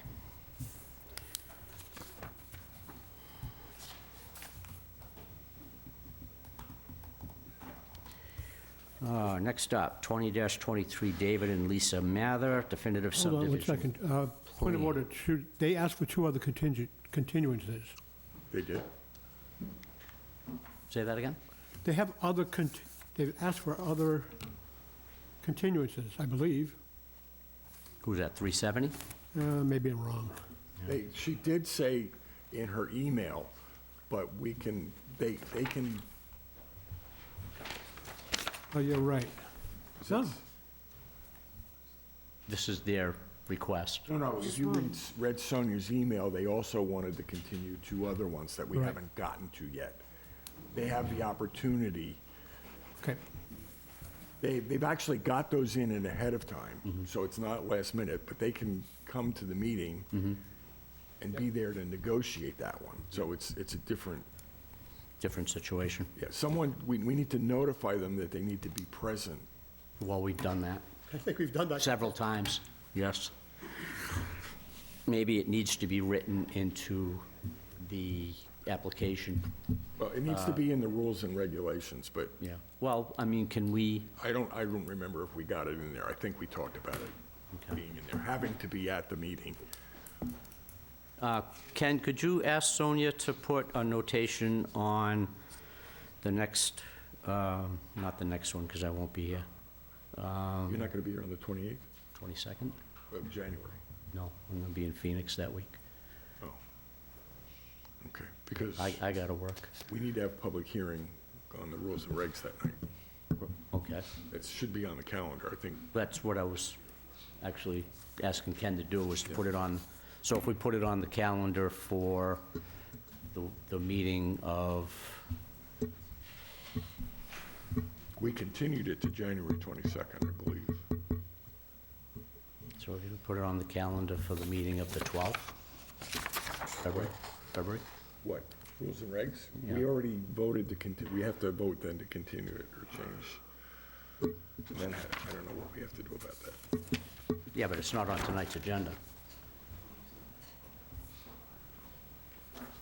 I was just gonna ask that we put this subject matter about having documentation to the board well ahead of a meeting, if we can incorporate Fine. that into the rules and That's- regs yeah. somehow, Okay, fine. so, So we So technically it- have that done. We voted on this multiple times. yeah, I know. Brought it up, Walt? All right, then we'll let it go then, we'll let it No, ride. let's continue to discuss it. Put it on the agenda so the public is aware of it. I agree with that. Okay, I was talking about a different topic. all right, so I'm We gonna have on the 12th. make myself a note here. So it was 18 and 19-23 that they wanted moved to the 26th. We don't have a letter of that. Sonia just Right. That was noticed just that in from the Sonia. email. Right, Yeah. that's just an email. Okay. Okay, sorry to get a little stutter there on you. Okay. 20-23, David and Lisa Mather, definitive subdivision plan, 24 Oak Street.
sir. Thank you, Mr. Chairman. Bob Rogers with GAF Engineering. David Mather. David Mather, the owner applicant. Mr. Chairman, at the last public hearing, the second meeting in November, the board gave us a short list of items that they wanted us to submit as part of the public hearing. We had previously had an email from the Wareham Fire Department stating that they were in full agreement with our plans. We requested and received a letter on Wareham Fire Department letterhead dated November 29th, which again says that they have found that our plan is acceptable. We had prior approval from the Wareham Water Pollution Control Sewer Department. The prior superintendent, Mr. Campina, was since retired, and so we requested and obtained a letter dated December 11th, 2023 from Scott, excuse my pronunciation, Scott Kranzel, the current Director of Water Pollution Control, and it confirms that they have allotted sewer capacity for the one additional house. Was requested that we update our stormwater report. We had submitted a previously approved final stormwater report, so we... I'm sorry, Bob, 1 second. The report, the letter from the Sewer Commission, what was the date on that? It's dated December 11th, 2023. So, okay, yeah, it is in the file. Okay, Okay, thanks. I'm That's all. sorry. Just want to confirm that we had it, that's all. Sure, yep. And so stormwater report similarly, new stamped report dated December 4th, 2023. There were no changes whatsoever to the design plans or to the stormwater report other than the date since the prior continued public hearing, your second meeting in November. I had provided to the planning department the prior review of Mr. Rowley, your prior engineering consultant, as well as our response letter to his review. I would just acknowledge there was some email correspondence which I was copied on with between the board members and the department, just trying to make sure that any information from the prior public hearing process that the commission wanted access to was made available. So I hope everyone on the board was successful in getting all the information that they were looking for. And so again, we would ask that you support this one-lot subdivision with creating a layout and an access drive for the one new dwelling behind the existing one at 24 Oak Street. And we would answer any questions that you might still have. Just a couple of questions from the prior approval, and there was a discussion in the prior approval about the boundary markers. You're going to do full regulation boundary markers. That's where you ended up, right? Originally, there was a talk of like a stake with a cap, and then I think... Sure. So the current plans, you're correct. So it's required that the concrete bounds with drill holes be set, and that is what these plans call for. Thank you. That was just my question. I thought that was resolved, but I just wanted to make sure. Yes. Thank you. I don't have any questions other than we have some of the issues with the approval that... I have a whole list of additional conditions I would like to offer. Well, there's also a pile of typos in what they're wanting us to sign, so... No, so I would just acknowledge that I did request and receive a draft decision from the planning department, and I provided my own redline version back to the department. So certainly, to the extent that you need to deliberate on that, we understand that. Carl, do your conditions go to the issue raised during the discussion prior to the last approval of the shape of the Yes. road? Yes. And they were Mr. Rowley's recommended conditions from the prior approval, which didn't make it into this document. To put a crown, Well, that, and I have, please. I'd be glad to read them. Yeah, please. And, okay, I have 26 conditions. 26 conditions. Might want to take some notes. Some of Bob. these are duplicates to what's in there, and I don't think most of them will be a problem. The project shall comply with all requirements necessary for obtaining road opening permits for driveways, utilities per standards of the municipal maintenance director. That's a standard. The planning board and its staff and designees shall have access to the project site to ensure that these conditions are complied with. Shouldn't be a problem. Any revisions, any plan revisions shall be submitted to and approved by the planning board, and construction shall conform to those final plans so approved. The planning board reserves the right to approve without the need for new noticed public hearing any minor modifications. During construction, I think this is in there, during construction, debris shall be removed and disposed of properly. Portable toilets shall be provided. Work shall be performed between the hours of 7 and 5, and no work shall be done on Sundays or holidays unless approved by the building inspector. No stumps or other debris shall be disposed of. That, some of that was in there. Some of it was in. No. Applicant shall comply with all bylaws of the town of Wareham and the approvals and conditions of all town boards and commissions in the water district. Applicant shall comply with all the rules and regulations. Is that a duplicate? I may have put that in there. This is the rules and regulations of the planning board, the subdivision rules and regulations. This one was taken care of. Inspections shall be required for all site work as noted on the approved plans and the road opening and closing. Adequate notice, in no case less than 24 hours, shall be given to the planning board or its designee to make inspections of the work. A schedule of inspections shall be agreed upon by the petitioner, the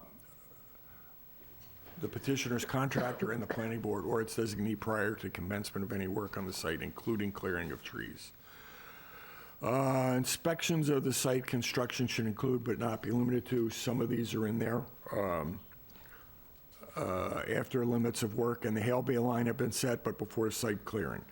After site clearing is complete and high groundwater elevations have been confirmed.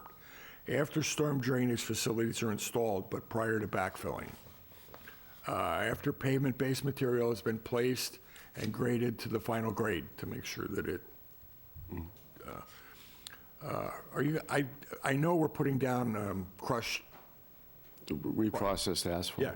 Well, is that normally we talk about a binder course. Is that the binder course? No, it is not. So we have a base course of gravel, the standard base course of gravel. And then if you're using traditional asphalt, there's a quote-unquote base or binder course and then a top course. And so in this case, we have two separate lifts, but it's just of the same material, the reprocessed asphalt. Okay, so another inspection will occur after that. And everything that you're stated so far is very standard and it's expected. Yes, I'm agreeing. I agree with Carl. Let's get it read into the record. So I called it the binder course. I'm talking about when the inspection should occur. What would you call that then? Not the binder course, but? Well, The gravel. The road base, that it's The a base, sufficient thickness and material. Sure. That's how I would interpret it. It seems to be things that Mr. Menard would do, or Yeah, your but I want to write them in the consultant. So, conditions. Sure, yes. I mean, it's all about the notification as to when the work is going to be performed. And so, I mean, we're agreeable to all of those, Well, items. I think, to Carl's point, I like the fact that it's being read into the record, because we've already had a problem with another contractor who also knows how it all's supposed to work and didn't do any of it. And now he has a problem, which of course is becoming our problem. So we just want to help you avoid that. You know, when the inspections are supposed to be done, get them done.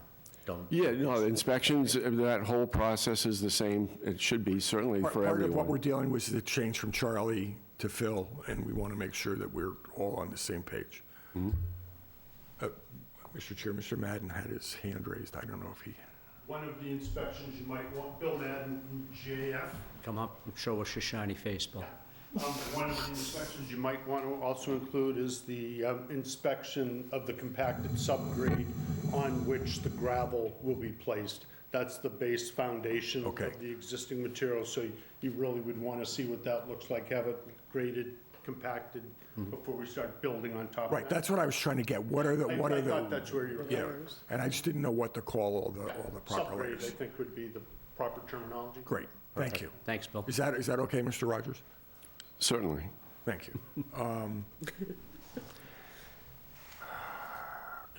I would just note again that the road is almost entirely a cut, and so there's... That's what I was trying to... With fill material, it's more of a concern that the fill be placed and properly compacted. When you're cutting it, there's a, you still, want to verify that there's, And I understood that, so I was soft trying to areas. modify what some of the language we had used in the past to accommodate that understanding.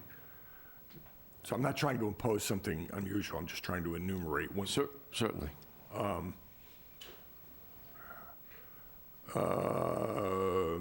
No request for an occupancy permit should be granted until final site inspection has been made with a report to the planning board and the director of inspectional services that all work has been completed in accordance with the plan and the subdivision.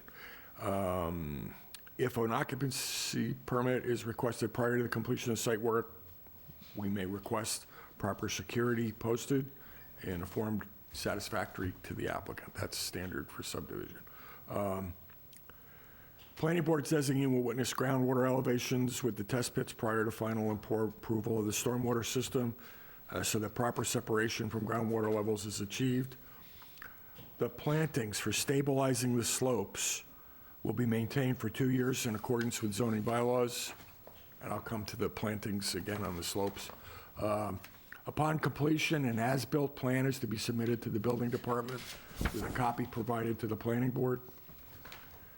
As we were having problems with as-built plans, so we want to make sure we get those. Any element of the use, site, and building design not expressly approved hereunder is hereby denied. If substantial use or construction permitted by this definitive subdivision is not commenced within 2 years from the date of which a copy of this decision is filed with the town clerk, excluding the amount of time required for an appeal period to expire and the amount of time required to pursue and await the determination of any such appeal, then this definitive subdivision shall expire insofar as shall expire. Any person aggrieved by this decision of the planning board may file an appeal pursuant to the provisions of MGL Chapter 40A, Section 17, within 20 days of the filing of this decision in the office of the town clerk. If no appeal is taken within the allotted time, the clerk may so certify. For this decision to become effective, a copy of said decision and notice thereof must be filed at the Plymouth County Registry of Deeds and must bear the certification of the town clerk that 20 days have elapsed and no appeals have been filed, or that if such appeal has been filed, that it has been dismissed or denied. A certified copy of said recording must be filed with the planning office and the board. So we want a copy of that documentation. This goes to where Charlie talked. The slopes on the side of your embankment must be stabilized with loam and seed, and the vegetation, and the vegetation must be established prior to road construction. A silt fence perimeter must be installed prior to construction and to remain in place until the stabilized vegetation on the slopes has been established. So, Mr. Chairman, if I could stop right there. So a certain amount of road construction needs to take place in order to create those side slopes and stabilize them. You know, we have specific details on the plan for that, the 1.5 to 1 and the 2 to 1, but you cannot create that slope without initiating the road construction, and the drainage system, it needs to go in as a matter of importance for Oak Street. So I would object to that language stating that those side slopes have to be fully vegetated and stabilized prior to any of the other important work and the means to grade that slope. That was agreed to at the November 11th, 2019 meeting. That exact language, well, not that exact language, but substantially that language. So I'm taken a little bit by surprise that that's a problem. Well, so it was not a part of the original. You're right, and that's why Correct. It did not get written into the decision, but it was agreed to. Right. There's a lot of things that we can do at this time of year that, and growing vegetation is not one of them. Installing a drainage system it certainly is, which, you know, to Mr. Rowley's point, the importance of that condition is to make sure that that slope, once graded, doesn't erode and that it's wash into your drainage correct. Yes, system. but that needs to be in conjunction with the other activities, not a separate beforehand. I'll let the board discuss. I understand your point. A silt fence perimeter must be installed prior to construction and maintained in place until, and we can debate stabilize, until when, then? When would the silt fence need to remain in place? So one of the items that was in the draft decision was a request for a construction phase erosion sedimentation control plan. Right. And so I think we can cover a few things by agreeing to produce that plan, you know, which I had verbally done in my conversation with Mr. Buckland. So, you know, a construction phase erosion sedimentation control plan is going to lay out the sequence of events as well as what is going to take place to make sure that that slope in particular. Okay, and unfortunately, we haven't, you talked to Mr. Buckland about that, we haven't seen that. So can we condition it to say that that must be established and documented and be in place? That erosion control Yes, plan? and I believe the language said that, so the planning department as well as the director of municipal maintenance would approve that plan. Right, that's what I'm trying to get to. So condition number 4 in the document that I'm looking at is acceptable to us. Right, and then the last concern that came up was the crown on the road. The crown on the road must be maintained in the condition and shape designed. The cross-section of the road must be maintained through regular maintenance in perpetuity. This is the homeowner's responsibility, and no adverse effect of runoff or stormwater can impact Oak Street. That's just a condition so that the buyer of the property understands. Yeah, I talked the whole snow, Mr. Madden was there talking about snow plowing the crown away. So it's gotta be maintained.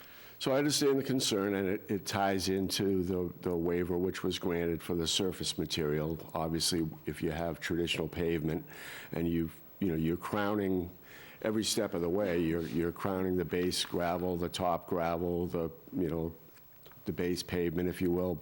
And so I understand the concern is being reprocessed asphalt material, same as if it was just a gravel driveway.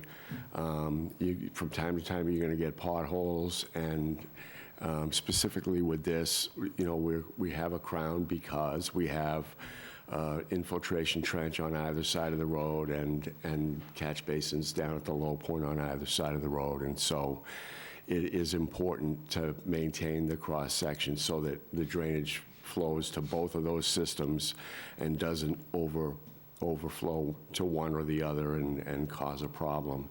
And so I'm 100% agreeable to that. And we recognize the problem that we're having with homeowners associations and all. We have no ability with a private road to control that. So we just at least wanted to note it so that it was on the record. Understood The and agreeable. homeowner needs to understand It's their responsibility to do that. Yes, sir. Those are my suggestions. And some of those I said, I drafted this list before I got Ken's draft, so. Jane? Well, so I think that we need to figure out how to alter that one item. I think that one item, to his point, is, I think that one line item that he took issue with is a little overreaching. I think we could do without it. I wonder if there's a, What's it will be taken care of by the erosion. The erosion control, right, so I don't think that line Okay. item needs to be in. That was a specific recommendation by Mr. Rowley. So that was in his document. Well, I would have to agree with the applicant. I don't think it has a place. You It's, voted positively yeah, in the last time. 3 years ago? Yeah. I've learned a lot since then. Okay. That's why it was there. So as long as we have the erosion control plan and it's a condition, the erosion control plan and approval by the planning office and the municipal service, that's fine. Then we're good, okay. Sam? Good. Sherry? I'm good. Mike? Good. Oh, okay. I will send this list to you. Okay, and we'll have the Typos fixed. typos fixed to reflect the new ads and go from there. Okay, this is a public hearing. Thank you, by the way. Being a public hearing, is there anybody present or via Zoom who would like to weigh in? Ma'am? Can I speak from here? I'm a very loud voice. Yeah, well, if you don't mind, I think I'd rather have you come up to the microphone. That way there, the media guys don't yell at me. Okay. Hi, I'm Leah Abbott Stewart. I live at 63 Oak Street. I have a couple of questions through the chair to perhaps the engineer. I'm questioning the slope from going up to the driveway from the street. How far in are you going up before you can level out? Because it's like 3.5 feet, 4 feet from the street to where the land is. You know, where that little... Sure, so we have to match into the pavement at Oak Street, and in that portion of Oak Street, there is quite a rise. The lower portion of this plan is the profile. And so we're creating a physical low point at the intersection with Oak Street. It's about, I think, 27 feet in from the layout line. And so I guess, is your question how much of a cut is it? Yeah. So,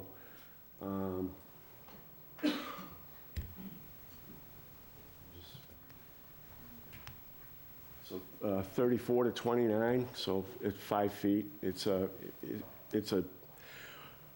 typical profile. It's 40 feet horizontally and 1 inch is 4 feet vertically, and so it gives a bit of a misrepresentation as to what's actually going on. But at the establishment of the low point, the existing grade is 34, and we're cutting it down to 29. So it's a 5-foot cut Okay. at that spot. And then to enter or to exit from the driveway, will you be cutting, I mean, you can't just have a regular, you know... It has to meet the radius for the fire department approval for access. So how wide will, I mean, you know, how wide will you be cutting that back? Because it's my understanding that the edge of the driveway goes directly to Mr. Barrett's. You know, you have 10 feet from the edge of the driveway to his property. So all of the road construction is taking place within our 40-foot wide layout. The road itself is 16 feet wide, and then we have our shoulders, which have the crushed stone trenches in them. But so we have about a 5-foot no disturb to the south property line. I believe you referenced Mr. Barrett. Yes. And then, so then going back on that side, on Mr. Barrett's, on the property line, because there is, I'm very familiar with his driveway, he's a cousin, so coming up that driveway, there's, you know, there's an incline on the left-hand side up until you get to the back of his house, where it just kind of levels out.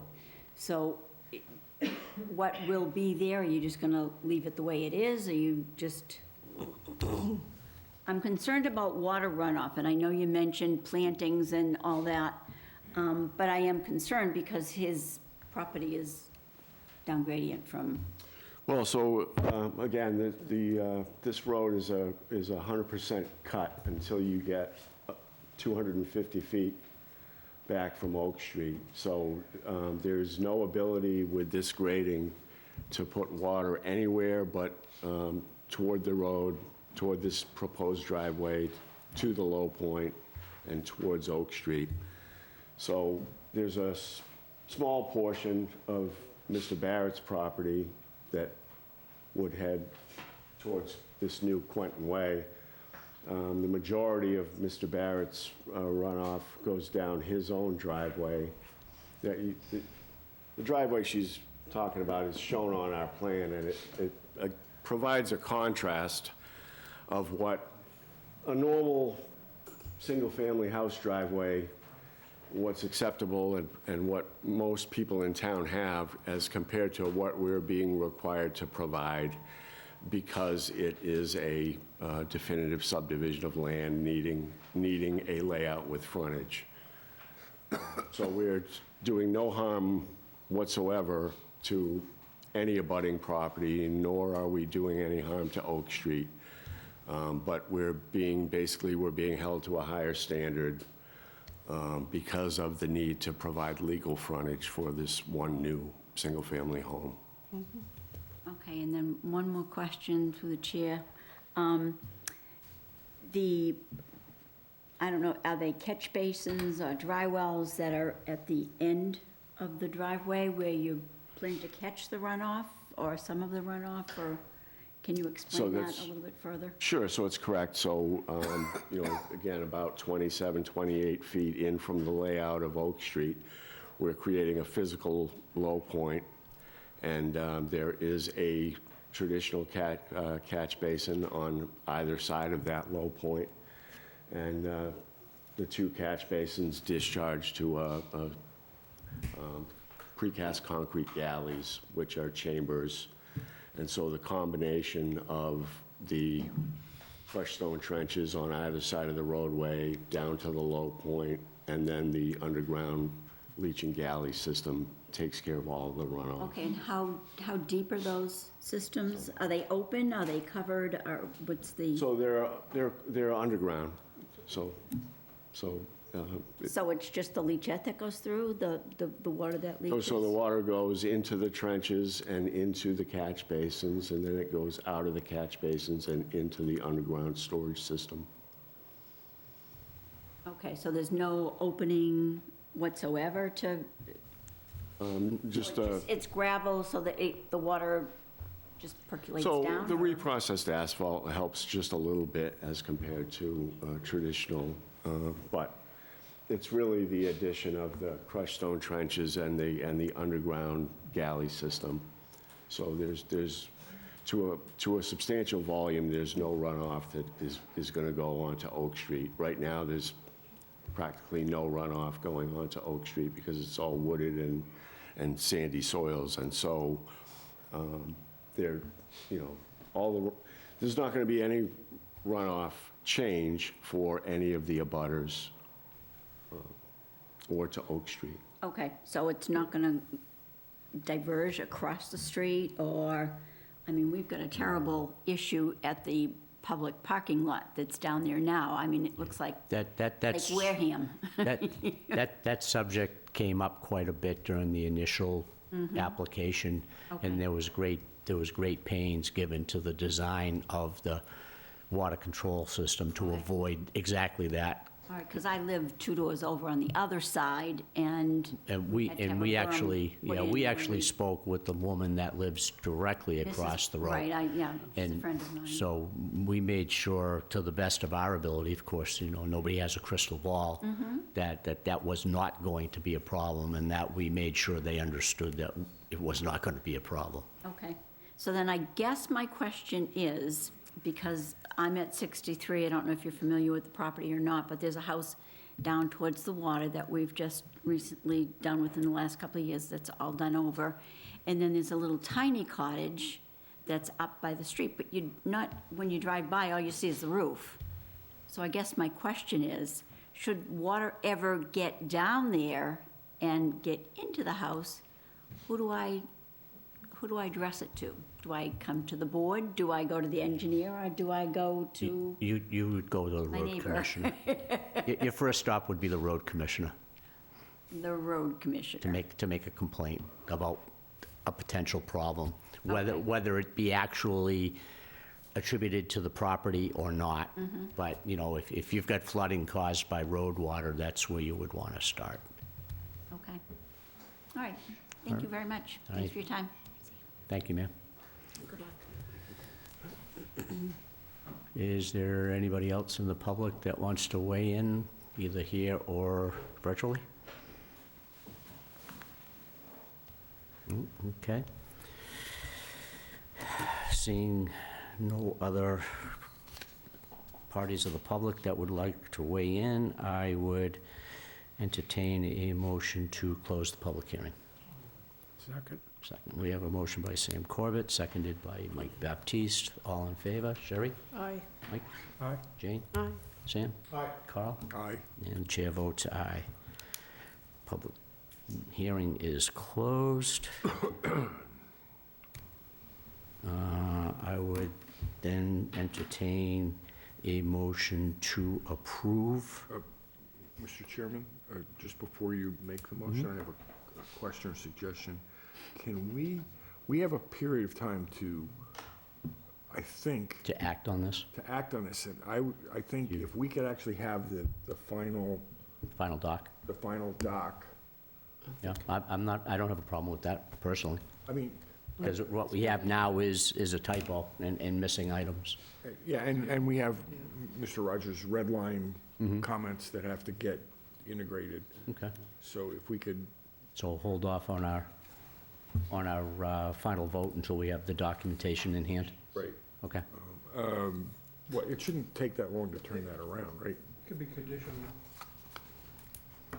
Well, because I don't know what I'm voting, theoretically, we're voting on the document that, Less that one line item. well, not this document, because Yeah. Ken's document is in here too. Yep. We're theoretically voting on that language, so I'm just, if the board doesn't want to, that would be my preference, to wait to have the language drafted. No, I'm okay one way or the other. Sam? You're okay with waiting? Or you're okay with waiting or with voting tonight? Tonight? Sherry? I have no strong opinion on this. Mr. Baptiste? I'm happy. You say what? Good. You, okay, you're killing me, Johns. Jane? I really could go either way. Okay. I think for the sake of expediency, to not have to drag them back, I would like to vote to either approve or deny tonight with the condition that the board signs off on the final documentation. So it's not an approval until we have the correct, because we can't sign this anyway. It's wrong. Sure, I mean, my understanding would be you would vote to approve, and then you would vote by simple majority on the conditions, either individually or as a whole document, once you've got that Yeah, but document in front of you. But because of the subject matter and the fact that we don't have an official document, I'm not going to vote to approve based on the conditions until I have a document that I can put my name on, and we don't have that tonight. Yeah, well, I think, and I appreciate your opinion, but if you're coming down to, conditions, such as all of those ones that Mr. Schultz read, and we were only objected to one of them. Again, if the board members have slightly different opinions as to the wording of conditions, I think it still means you're in favor of approval. You may have a disagreement over a certain condition of approval, but you're still on the side of approval. I mean, I think, Carl, you enunciated a number of conditions that I think the board was in agreement with including. And I'm going to send these. Yeah, and so I think as long as it's understood that whatever approval is provided is subject to those conditions being part of the approval, it should be okay to go forward, but subject to those. Subject to the Yes. conditions read into the record. Yes. Okay, I'm good with that.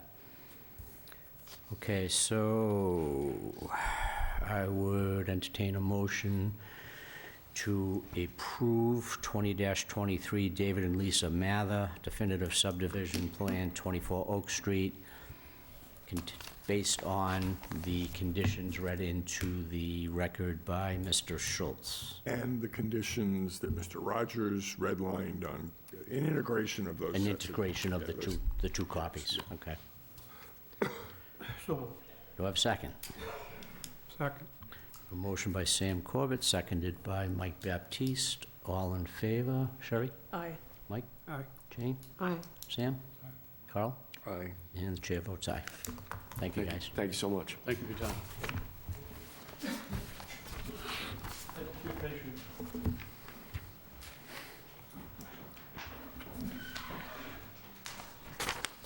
Before we get to the next agenda item, can I ask for a 5-minute break? Yes. It's your call. Sounds like a personal. The results might not be what you're asking for.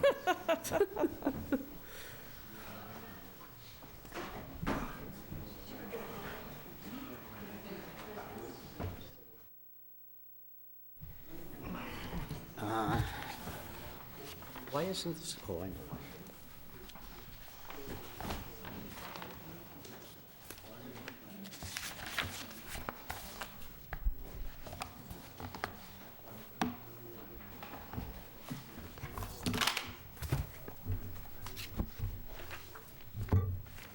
Okay, everybody all set? All right.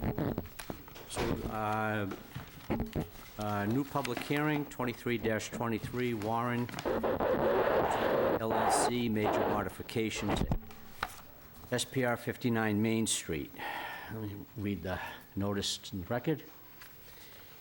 The Wareham Planning Board will hold a public hearing on January 8th, 2024 at 6 p.m. in room 320 of the Wareham Multi-Service Center, 48 Marion Road, Wareham, Mass. 02571, to consider petition 2323 for a major modification to site plan review under the requirements of Article 15 of the Wareham zoning bylaws to Warren QOZB LLC, care of GAF Engineering Incorporated, of 266 Main Street, Mass. 02571, proposing to modify the buildings as well as the locations for the buildings, consisting of a pavilion with office space for the marina, and a Conex box will be used for food preparation and sale, located at 59 Main Street, Wareham, Mass. Assessors map 47, lot 1124, 1125, 1126, in the WV1 zoning district.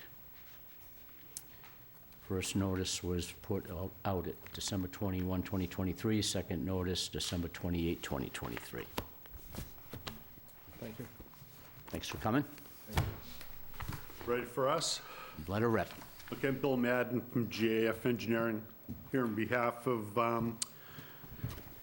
Warren QOZB LLC. Also with me is Danny Warren. He's principal of Warren QOZB LLC. The reason we came before you is you know, over the past several months, there's been a couple of, well, a series of minor changes that were made to the building, a couple of additions that were added onto the main restaurant building, the 6,500 square foot structure that was originally approved as part of that reference approval document in our cover letter dated November 8th. Since that time, at that time, the area of the pavilion in the Connex box, we went through a couple of meetings on the big building, the restaurant building, and you know, we moved that thing around a couple of times, and I think the ultimate approval was that the planning board approved the project for the main building, the 6,500 square foot restaurant building, told us to come back at a future date when we were more decided on where we wanted to place those other two buildings. So that time has come, and what we did is we placed those other two buildings on the site down to the, I guess it's basically the northerly end of the property, and placed those buildings there. And we've also noted on the drawings the additions that were put onto the building that weren't there, were not there as on the original plan. And without belaboring the issue to any significant degree, if you guys wanted to look at like sheet number 4 that on those plans that I submitted to you, those outline basically the changes that we're talking about. The changes, we came before you a couple of times and you authorized us to do minor changes without the benefit of coming back before the planning board for approval. But these two buildings down there require us to come back for a little bit more detailed discussion.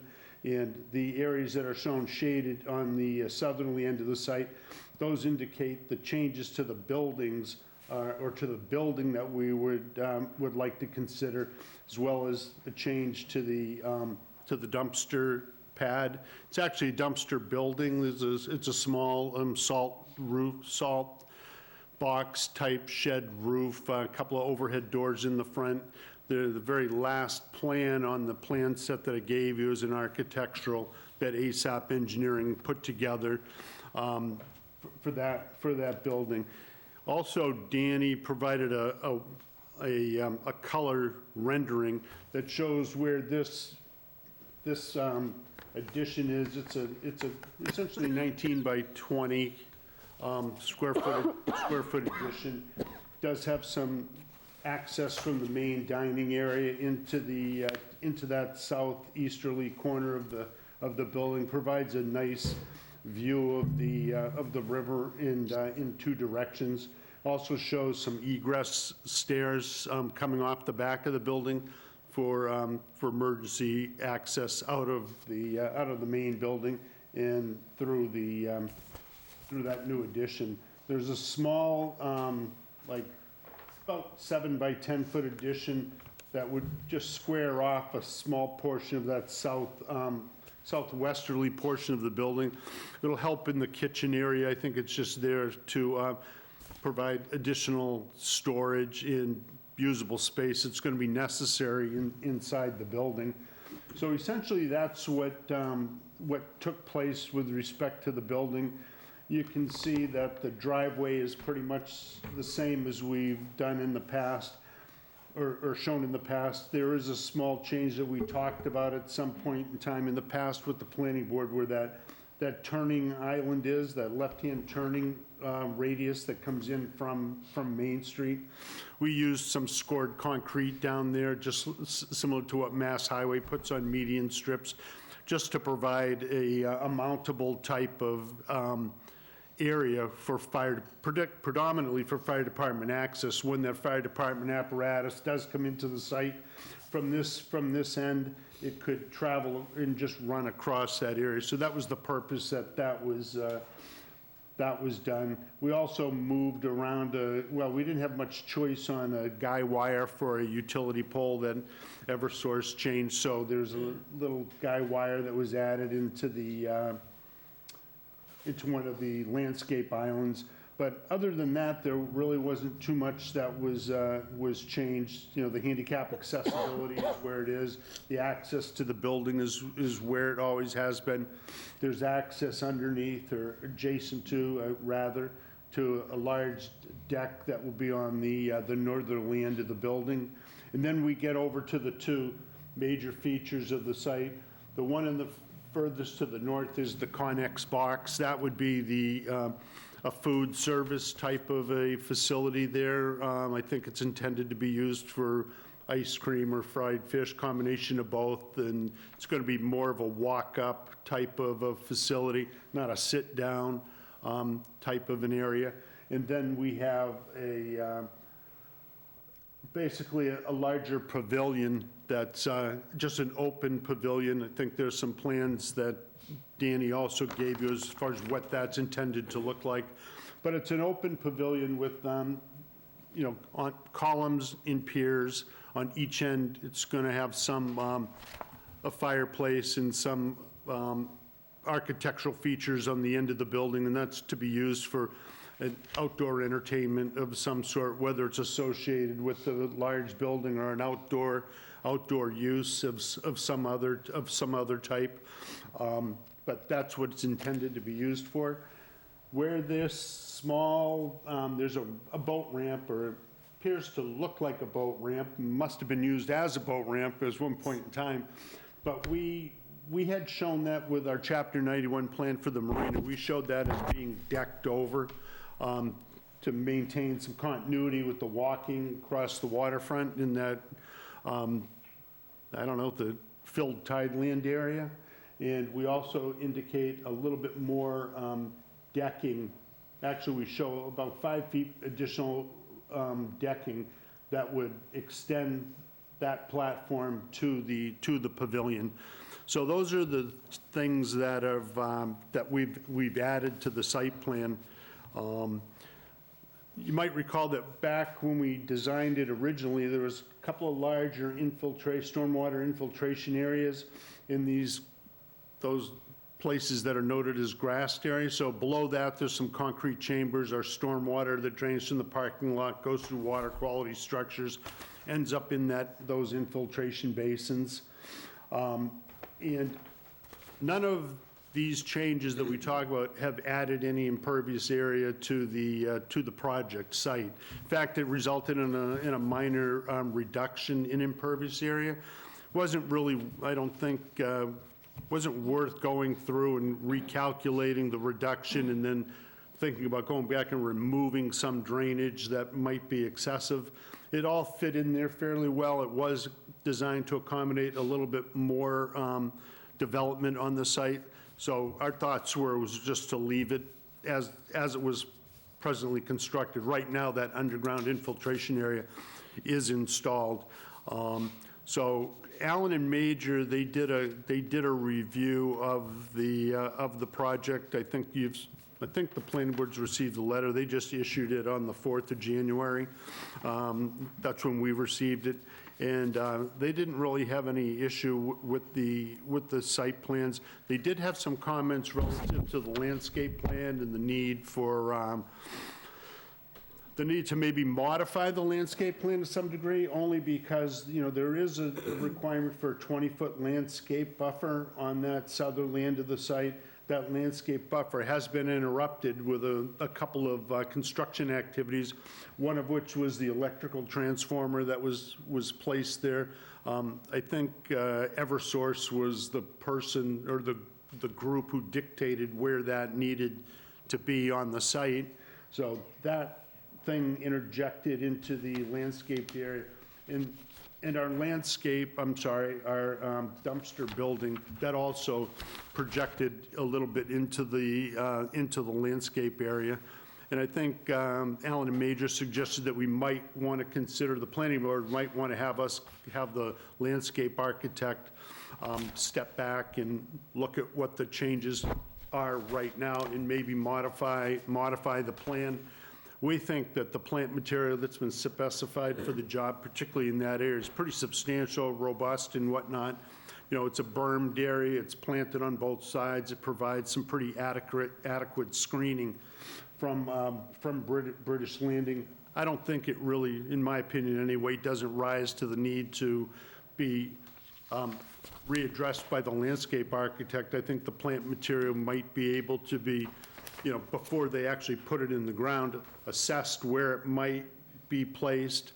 Have maybe the planner, that somebody from the planning board could look at where those plants are set to be planted, and perhaps agree, disagree, move some things around so that we could get a decent landscape plan. I think there is enough plant material specified down there that it really is just a matter of reconfiguring some of that in that area. They planted it for the full 20-foot wide. We've encroached in that area, frankly encroached in the area, but we're glad to place the same amount of landscape material in that smaller area, densify it in some places, and go from there. Another comment that they had was that we didn't put a PLS stamp on the latest set of drawings. Each set that we had submitted previously were stamped. We have no issue. We have no issue providing a final stamped set of plans, either landscape architect, professional land surveyor, and a PE stamp on the drawings. That's not a problem with us. They did go on to say that the way this was planned originally, that it would require 50 parking spaces. We only show 46. But this building the pavilion has been reduced in size. The 50 parking stalls came from when there was a harbor master's office there and an ice cream shop down below and a couple of other uses that required some parking to be added. So now, in the absence of those, we were able to reduce the parking by 5, get us down to 45 that's shown on the cover sheet, and I think it's in the parking schedule. Over here, we have the parking data, so we would really need a total of 45 parking spaces. We do have 46 shown on the site. So that change, quite honestly, was made after we submitted these plans to Allen and Major and to the planning board, for that matter, for review. So we shrunk that building up over the last week and turned the Connex box running essentially east-west as opposed to north and south. So, just in full disclosure, part of this is in conflict with what the planning board desires to see with respect to deliverables. I mean, you don't want it given to you 2 days or 3 days or 1 day or the day of a hearing. And unfortunately, some of these changes are those types of changes, and I apologize for that. But other than that, we think that it's relatively minor as far as the changes go. They are major when we look at site plan review and the definitions within the site plan review requirements. So here we are to discuss the changes and to entertain any questions anybody might have on things. I know it's been a long, ongoing process. Can I go first? Sure. Thanks, appreciate that. Thanks for coming, Dan, Bill. First thing that pops to mind, and full disclosure, I did go out to the site and walk the property with Dan, and he showed me everything that he was doing and why. It all makes sense from the explanation that he gave me. The one thing that caught my eye, and I'm curious how you're going to address it, is when we first talked through this project and you created the load and dock for the truck, because deliveries was always a concern, having the trucks in the front of the thing or a shed out on the street. And you created the load and dock, there was concern about being able to back it up because it was a fairly small area. So now you're dropping the dumpster building at an angle. So now, looking at your plan, a truck does not have straight shot to that loading dock anymore. How are you gonna deal with that? We talked to Cisco, and we also talked to Al Knife and Sons, and we actually had them come out. They have a smaller tractor trailer type box, and they have smaller boxes. And they said it'd be no problem at all getting all the deliveries with those smaller trucks. We'll get well scheduled on those deliveries. And just to see, before we did anything, we staked that out really tight, me and the guys at the site, and we had one of the guys from Ryko back a triaxle in there, and he hit it first shot. And he said, you don't have a problem here. So hopefully we keep getting those kind of drivers. But it's not as tight as the same, and I actually backed one of my trailers up to it too, and I'm not the best at it, and I was able to do it. Yeah. An 11-foot alley with a kink in it that's no small feat, I mean. Yeah, it's no small feat, exactly. Yeah. So, but like I say, Al Knife and Son and Cisco both told us, and Preferred Foods, they've all been down there. They've all come and looked. And they've all said it's simple. They said, we got big trucks and we got small trucks, and for a place that's gonna be taking what you're taking on a daily basis, we'll accommodate you. And you expect them to be the majority of your deliveries? Yeah, I do. I mean, you're occasionally gonna get an over-the-road guy that can't back a truck up to save his life. Yeah, that's not gonna happen there. I've already told them that, and I told them, under no circumstances will we be unloading anything on the road. That road's just too busy already. But, you know, if the deliveries are scheduled as most restaurants try to do their early morning scheduling, you know, many times the restaurants, I don't know what the hours are gonna be when, you know, staff starts to show up initially, but generally speaking, it's sometime between, say, 10 and 11 o'clock before staff starts showing up to prep a place for the lunch type crowd. So even if our deliveries, you know, if we did have some deliveries that came in there early in the morning, 7 or 8 o'clock in the morning, you know, there is an opportunity to park right in front and hand cart things back to the back building. That was expressly discussed as a no-no. Okay, well then. Just so we're all on the same page, I mean, I do remember the conversations about deliveries quite vividly, and that was one of the things we were concerned about, was having a tractor trailer or even a straight job parked in what really should be a thoroughfare for people coming in and out of the restaurant. Yeah, where that's up there, they'll most likely use that closest to British Landing entrance to come in. And if they do that, the way I did it when I backed in, I went past it and turned, I hit it. So I believe that's the way it'll work most all the time. Thank you. And the same thing with the trash box. We're not gonna have garbage going out in that box. It's gonna be separated inside and ground and frozen, till it goes to a pig farmer or somebody. So that's why we want that building. So what kind of dumpsters is your regular trash in that box as well? There'll be regular trash, but there won't be anything that would attract rats and seagulls. That's our target. And you okay, and you got a reasonably, not perfect straight shot, but you got a reasonable shot, so you're confident that If they can get in, yes. And we might be able to, I've been talking to the management at British Landings and stuff about that divider in between the two of us. Mm-hmm. We're gonna take that lousy fence down that's there now, make a lower, nice, pretty fence and raise that area.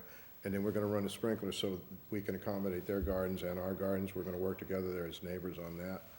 So I think all of it should work out to where it'll be pretty doable.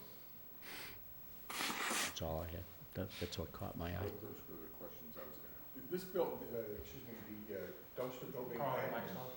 I'm sorry?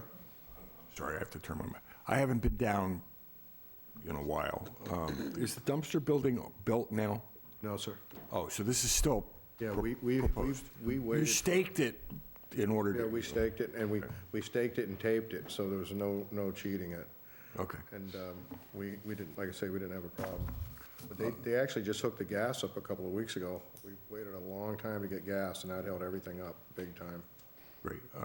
So those were I have another set of questions. If we move from the south end to the north end, When the original pavilion was being discussed, line of sight issues from the uphill neighbors, were issues. What is the proposed height of the new pavilion as compared to the original pavilion? It's gonna be lower. I think we look at Rob's drawing, we can see exactly what it is. I don't have Rob's drawing with me on this. I mean, the other building had an office area on the northerly end of it, and the second floor, well, the pavilion deck was at elevation 15 or 16. Something, yes. And then we had like 8 feet, so it would have put at 23, and then say a 5 and 12, another 5 feet. So it would have been about 28, 30 feet in height at the highest point And the other thing of that building. Yeah. When the upstairs decks are in the restaurant, we actually flagged that off, 2 of those cranes, just to see. It was gonna totally kill that view down the river looking down the back of town. And it was gonna mess up all the ideas of, the way the Conex box is turned now, you'll be able to serve from both sides. So that fence is gonna come down, so people can be in Bessie Park. They can come over and get ice cream, fish and chips, whatever they want, from either side. And that's low enough that nothing's gonna block those views. Yeah, that's, to his point, this pavilion is considerably lower than the Well, original. I presume that, but Yeah. I wanted to know what the sightlines were gonna be like. And so. my neighbors they like this a whole lot better because of the line of sight and just the way it's gonna look overall. If somebody wants to get married in a nice place and they can't afford that big building, they can certainly afford that gazebo. Okay, I had another question. This is an unrelated question to the approval and the whole. How did the property fare in our water event 2 weeks ago? It scared the hell out of me. I was on the deck with Derek in the town, and, because we were doing that big job out at Swiss Beach, that went under 3 feet of water in a heartbeat. Derek got smacked by a wave that knocked him over and almost took him for a ride. So then we went to my place, and to see the Christmas trees trying to float away, and I saw the water come down off the hill, the drainage system worked just fine, and then I thought, well, this is all gonna be beautiful. Then the water come up the bay, smack the bridge, then we had 2 feet of water on the sidewalk, and just like that, half the parking lot was underwater. Like, it did not get within 40, 50 feet of where it would have got into the big building, but it was a real eye-opener. Right. And did that impact your drainage system, or it didn't negatively impact? No, the drainage system, I think, worked really well because the parking lot, it didn't get whacked bad until the ocean came down, and then it came over, but once the ocean started to subside, it drained right out quickly. So I was happy to see that work. And we had the gutters on now, so that was delivering one hell of a lot of water too in that driving rain.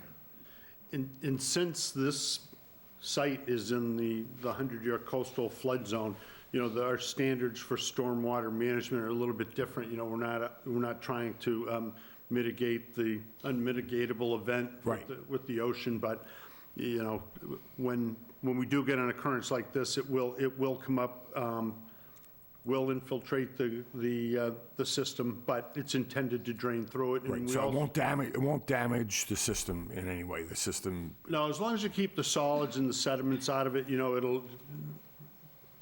that's your first defense against damaging that system. Not saying that none will get in there, but, we do have a deep sump catch basins, deep sump manholes. We have two structures in a row to pick up any debris that does find its way in, so. So I'm glad it didn't hurt the building, so. It did not. What we're gonna go on with that, though, is we're putting doors in there that are watertight doors and that type of stuff, even though we got the blowout panels for the water. But everyone I've talked to, they're even saying in the really, really big hurricanes back in the 50s and the 60s, it never got to that point. The neighbors were showing me on their steps where it got to. So that was who knows what's gonna happen next, though. Yeah.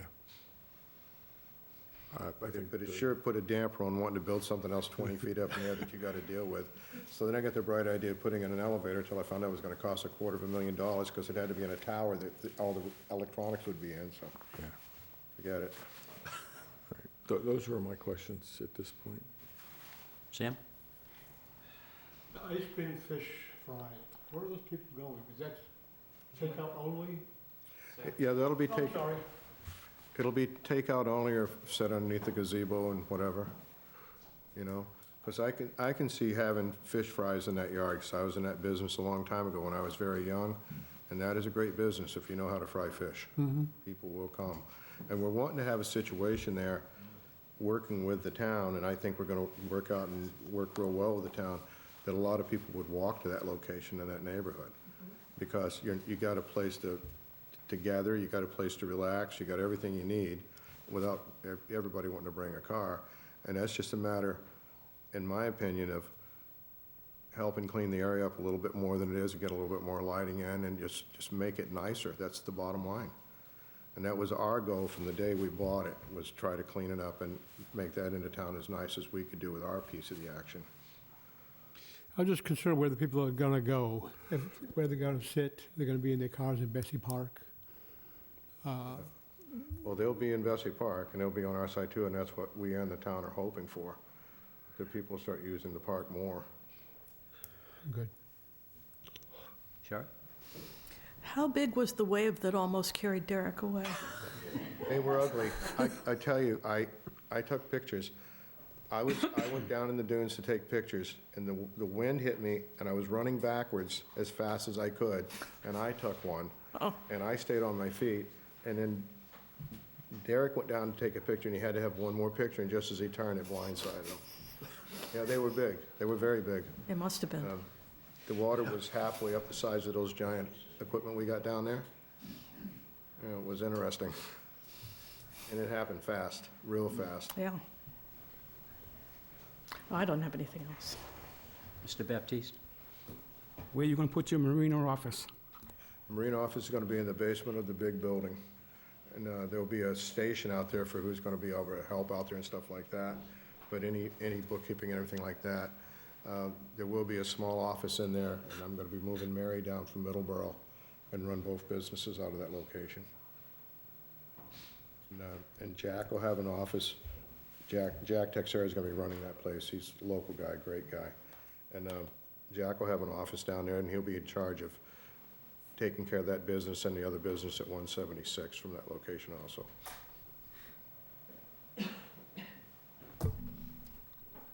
I think the only concern that I have is you've already voiced about getting the delivery trucks in with that 11.2-foot width.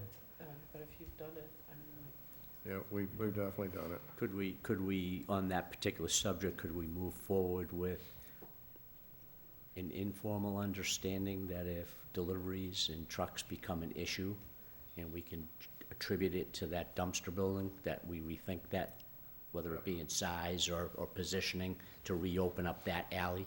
Can I ask a question about that? I had a talk with British Landings way back, and I think different, because I grew up in a different area of the country. I went to my neighbor and I said, hey, you got a garden there that you can't grow nothing in because you don't have sprinklers. So why don't we tear this fence down, and I can move some of this stuff back a little bit to be more comfortable up here in this front corner, and then we can have nice gardens, we can have nice everything. And they talked it over, and the guys that manage the property came back and said, that's a great idea. That idea is definitely going to fly. And he said, are you going to put a gate back there so those guys can just come right across and come over? And I said, yeah, we're going to, and we did that. So I think if everyone will go along with it, there's a compromise there that we can juggle that building a little bit, because it's not a very big building. And the other thing we could do with that building is pour a concrete pad for it, but leave it like on bolted down skids, so if we do got to jockey it around, we can, or if it ain't going to work, it ain't going to work. I'm just desperately trying to not have an open space for seagulls. No, I agree. We don't want that either. In fact, I also just asked the management at British Landing, could I put a roof on theirs?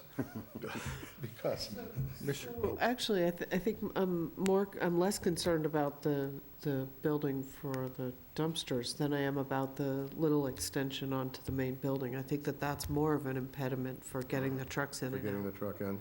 Yeah, I think that the dumpster shed is actually not in a bad. It's a combination. Just geometrically Yeah. speaking. No, I think the combination of the two is what's creating the pinch point.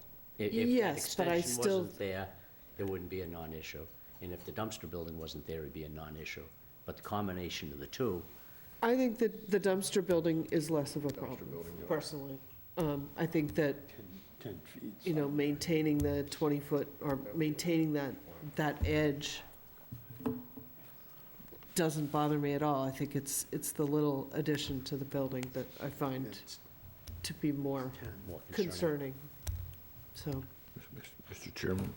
Well, I could make that little addition a little bit littler, but we really want another refrigerator. and I do come from a position of, we tow a lot of boats, so, Sorry? we tow a lot of boats, so Yeah. backing trailers with big boats on them is not, unusual Yeah, to exactly. me. So that's what's making me look at it and go, I get one backing up a hill through a 12-foot door on a regular basis. Yeah, and my it's- husband it's- can- It's no fun. My husband can fit a 31-foot boat on a trailer in with 6 inches on either side, so. No yeah. fun, though. Yeah. So regarding this, and I understand why you want it covered, what's the setback requirement in this zone? 10. 10, so you've got a foot and 3 inches. So you can't juggle it Very much. too much. Yeah. What's the width on it? So that was my concern. Let's see. 9 feet, 9 by 30. Could make the building a little bit smaller.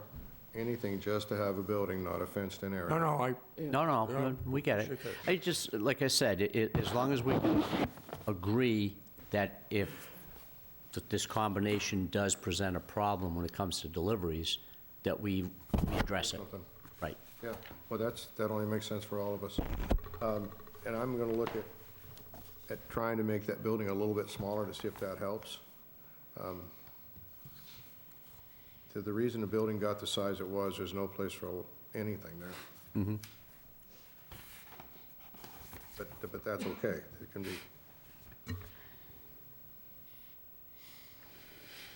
I don't have anything else. Mr. Carl? Sam, one last pass? Sherry? Mr. Baptiste? I feel bad that he's trying to stop out the poor seagulls, so, they gotta eat too. I know they gotta eat, but they can eat someplace else. Right. Send them over the Narrows. They can eat over at Merchant's Way. Poor Bob. And He would Bob appreciate- wanted to be here tonight. What's that? Bob wanted to be here tonight, because he said, please get this through, because he needs the boost this summer. We're gonna have a little shuttle back and forth, me and him. There you go. Okay. What did I do with my agenda? I lost, there it is. Okay, being a public hearing, I will open it up to public comment if there's anybody present or online that would like to weigh in on this subject.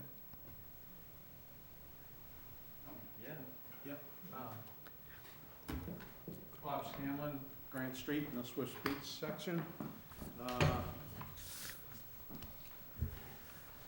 This property is going to be a showplace for the town of Wareham. It's a jewel. I love the architectural integrity of it.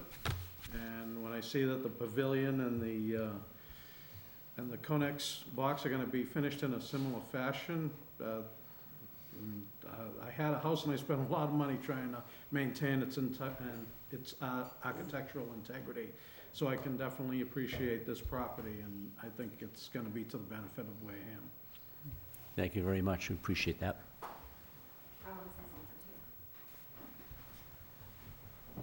My name's Dawn Hood, British Landing. I just wanted to thank Dan because he's making the value of British Landing go up as well. I bought the property and it was, when I bought it 5 years ago, it was a dump, and it's increased so much since he's made all the changes. Mhm. And he's Yeah. making it a much better place. I'm excited. Good. We all are. Yeah, can't It's wait. a- It's a good start to revitalizing downtown, Yes. So, thank you. Oh, God.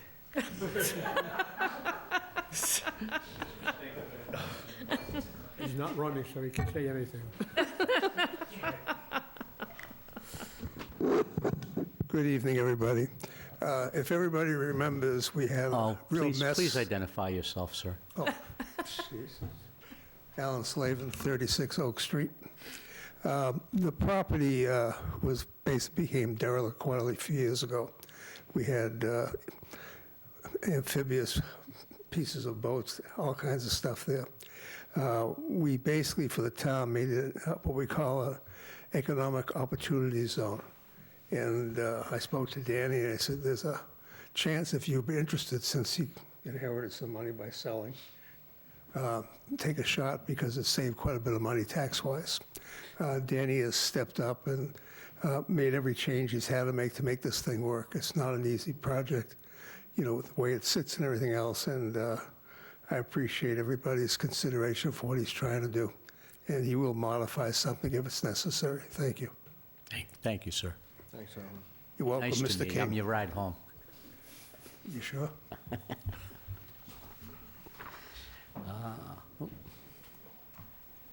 Doing?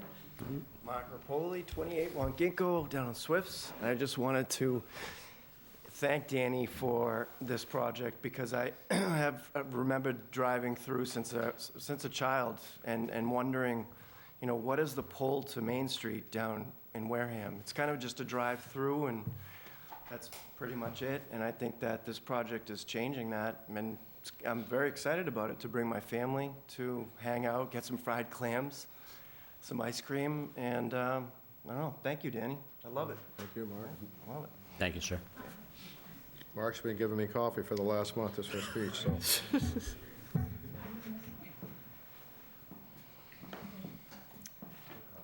Good evening, everyone. Angela Dunham, 40 Oak Street. I'd also like to thank Danny for all of the time and energy that he's put into this project.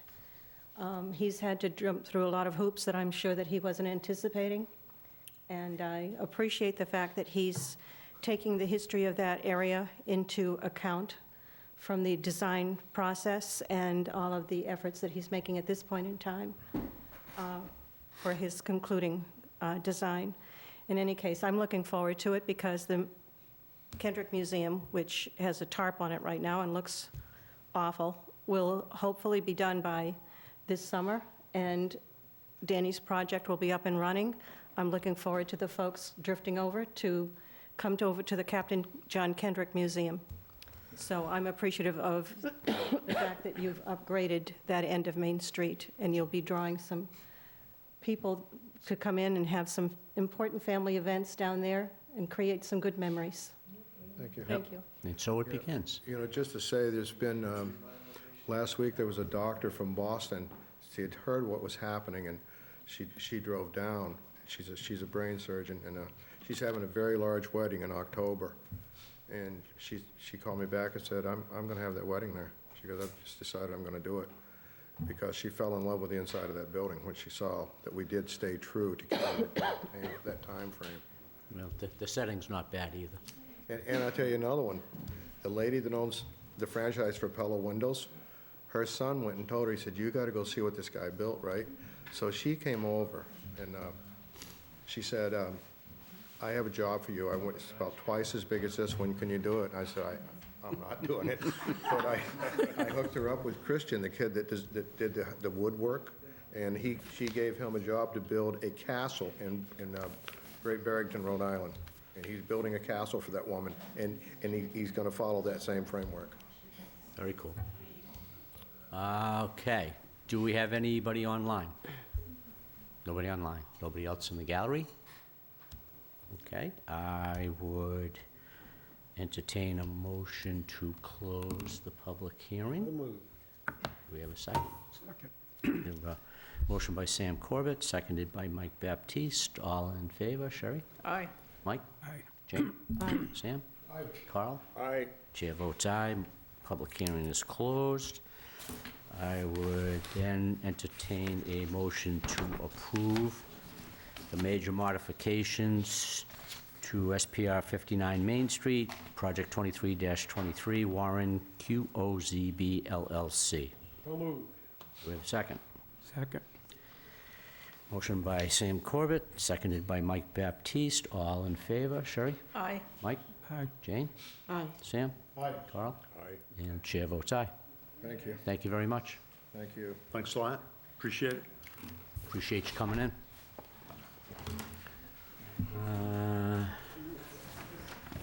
Do we have any member comments before we? And I just gotta tell you, I couldn't have done it without that guy. Put up a lot of crap out of me. Motion to adjourn? No move. Second? Come on, Mike, you've been on fire all day. Motion by Sam Corbett, seconded by Mike Baptiste. All in favor? Sherry? Aye. Mike? Aye. Jane? Aye. Sam? Aye. Carl? Chair votes aye. Here's your pen. Thank you. Good night, everyone. They'll be here next time.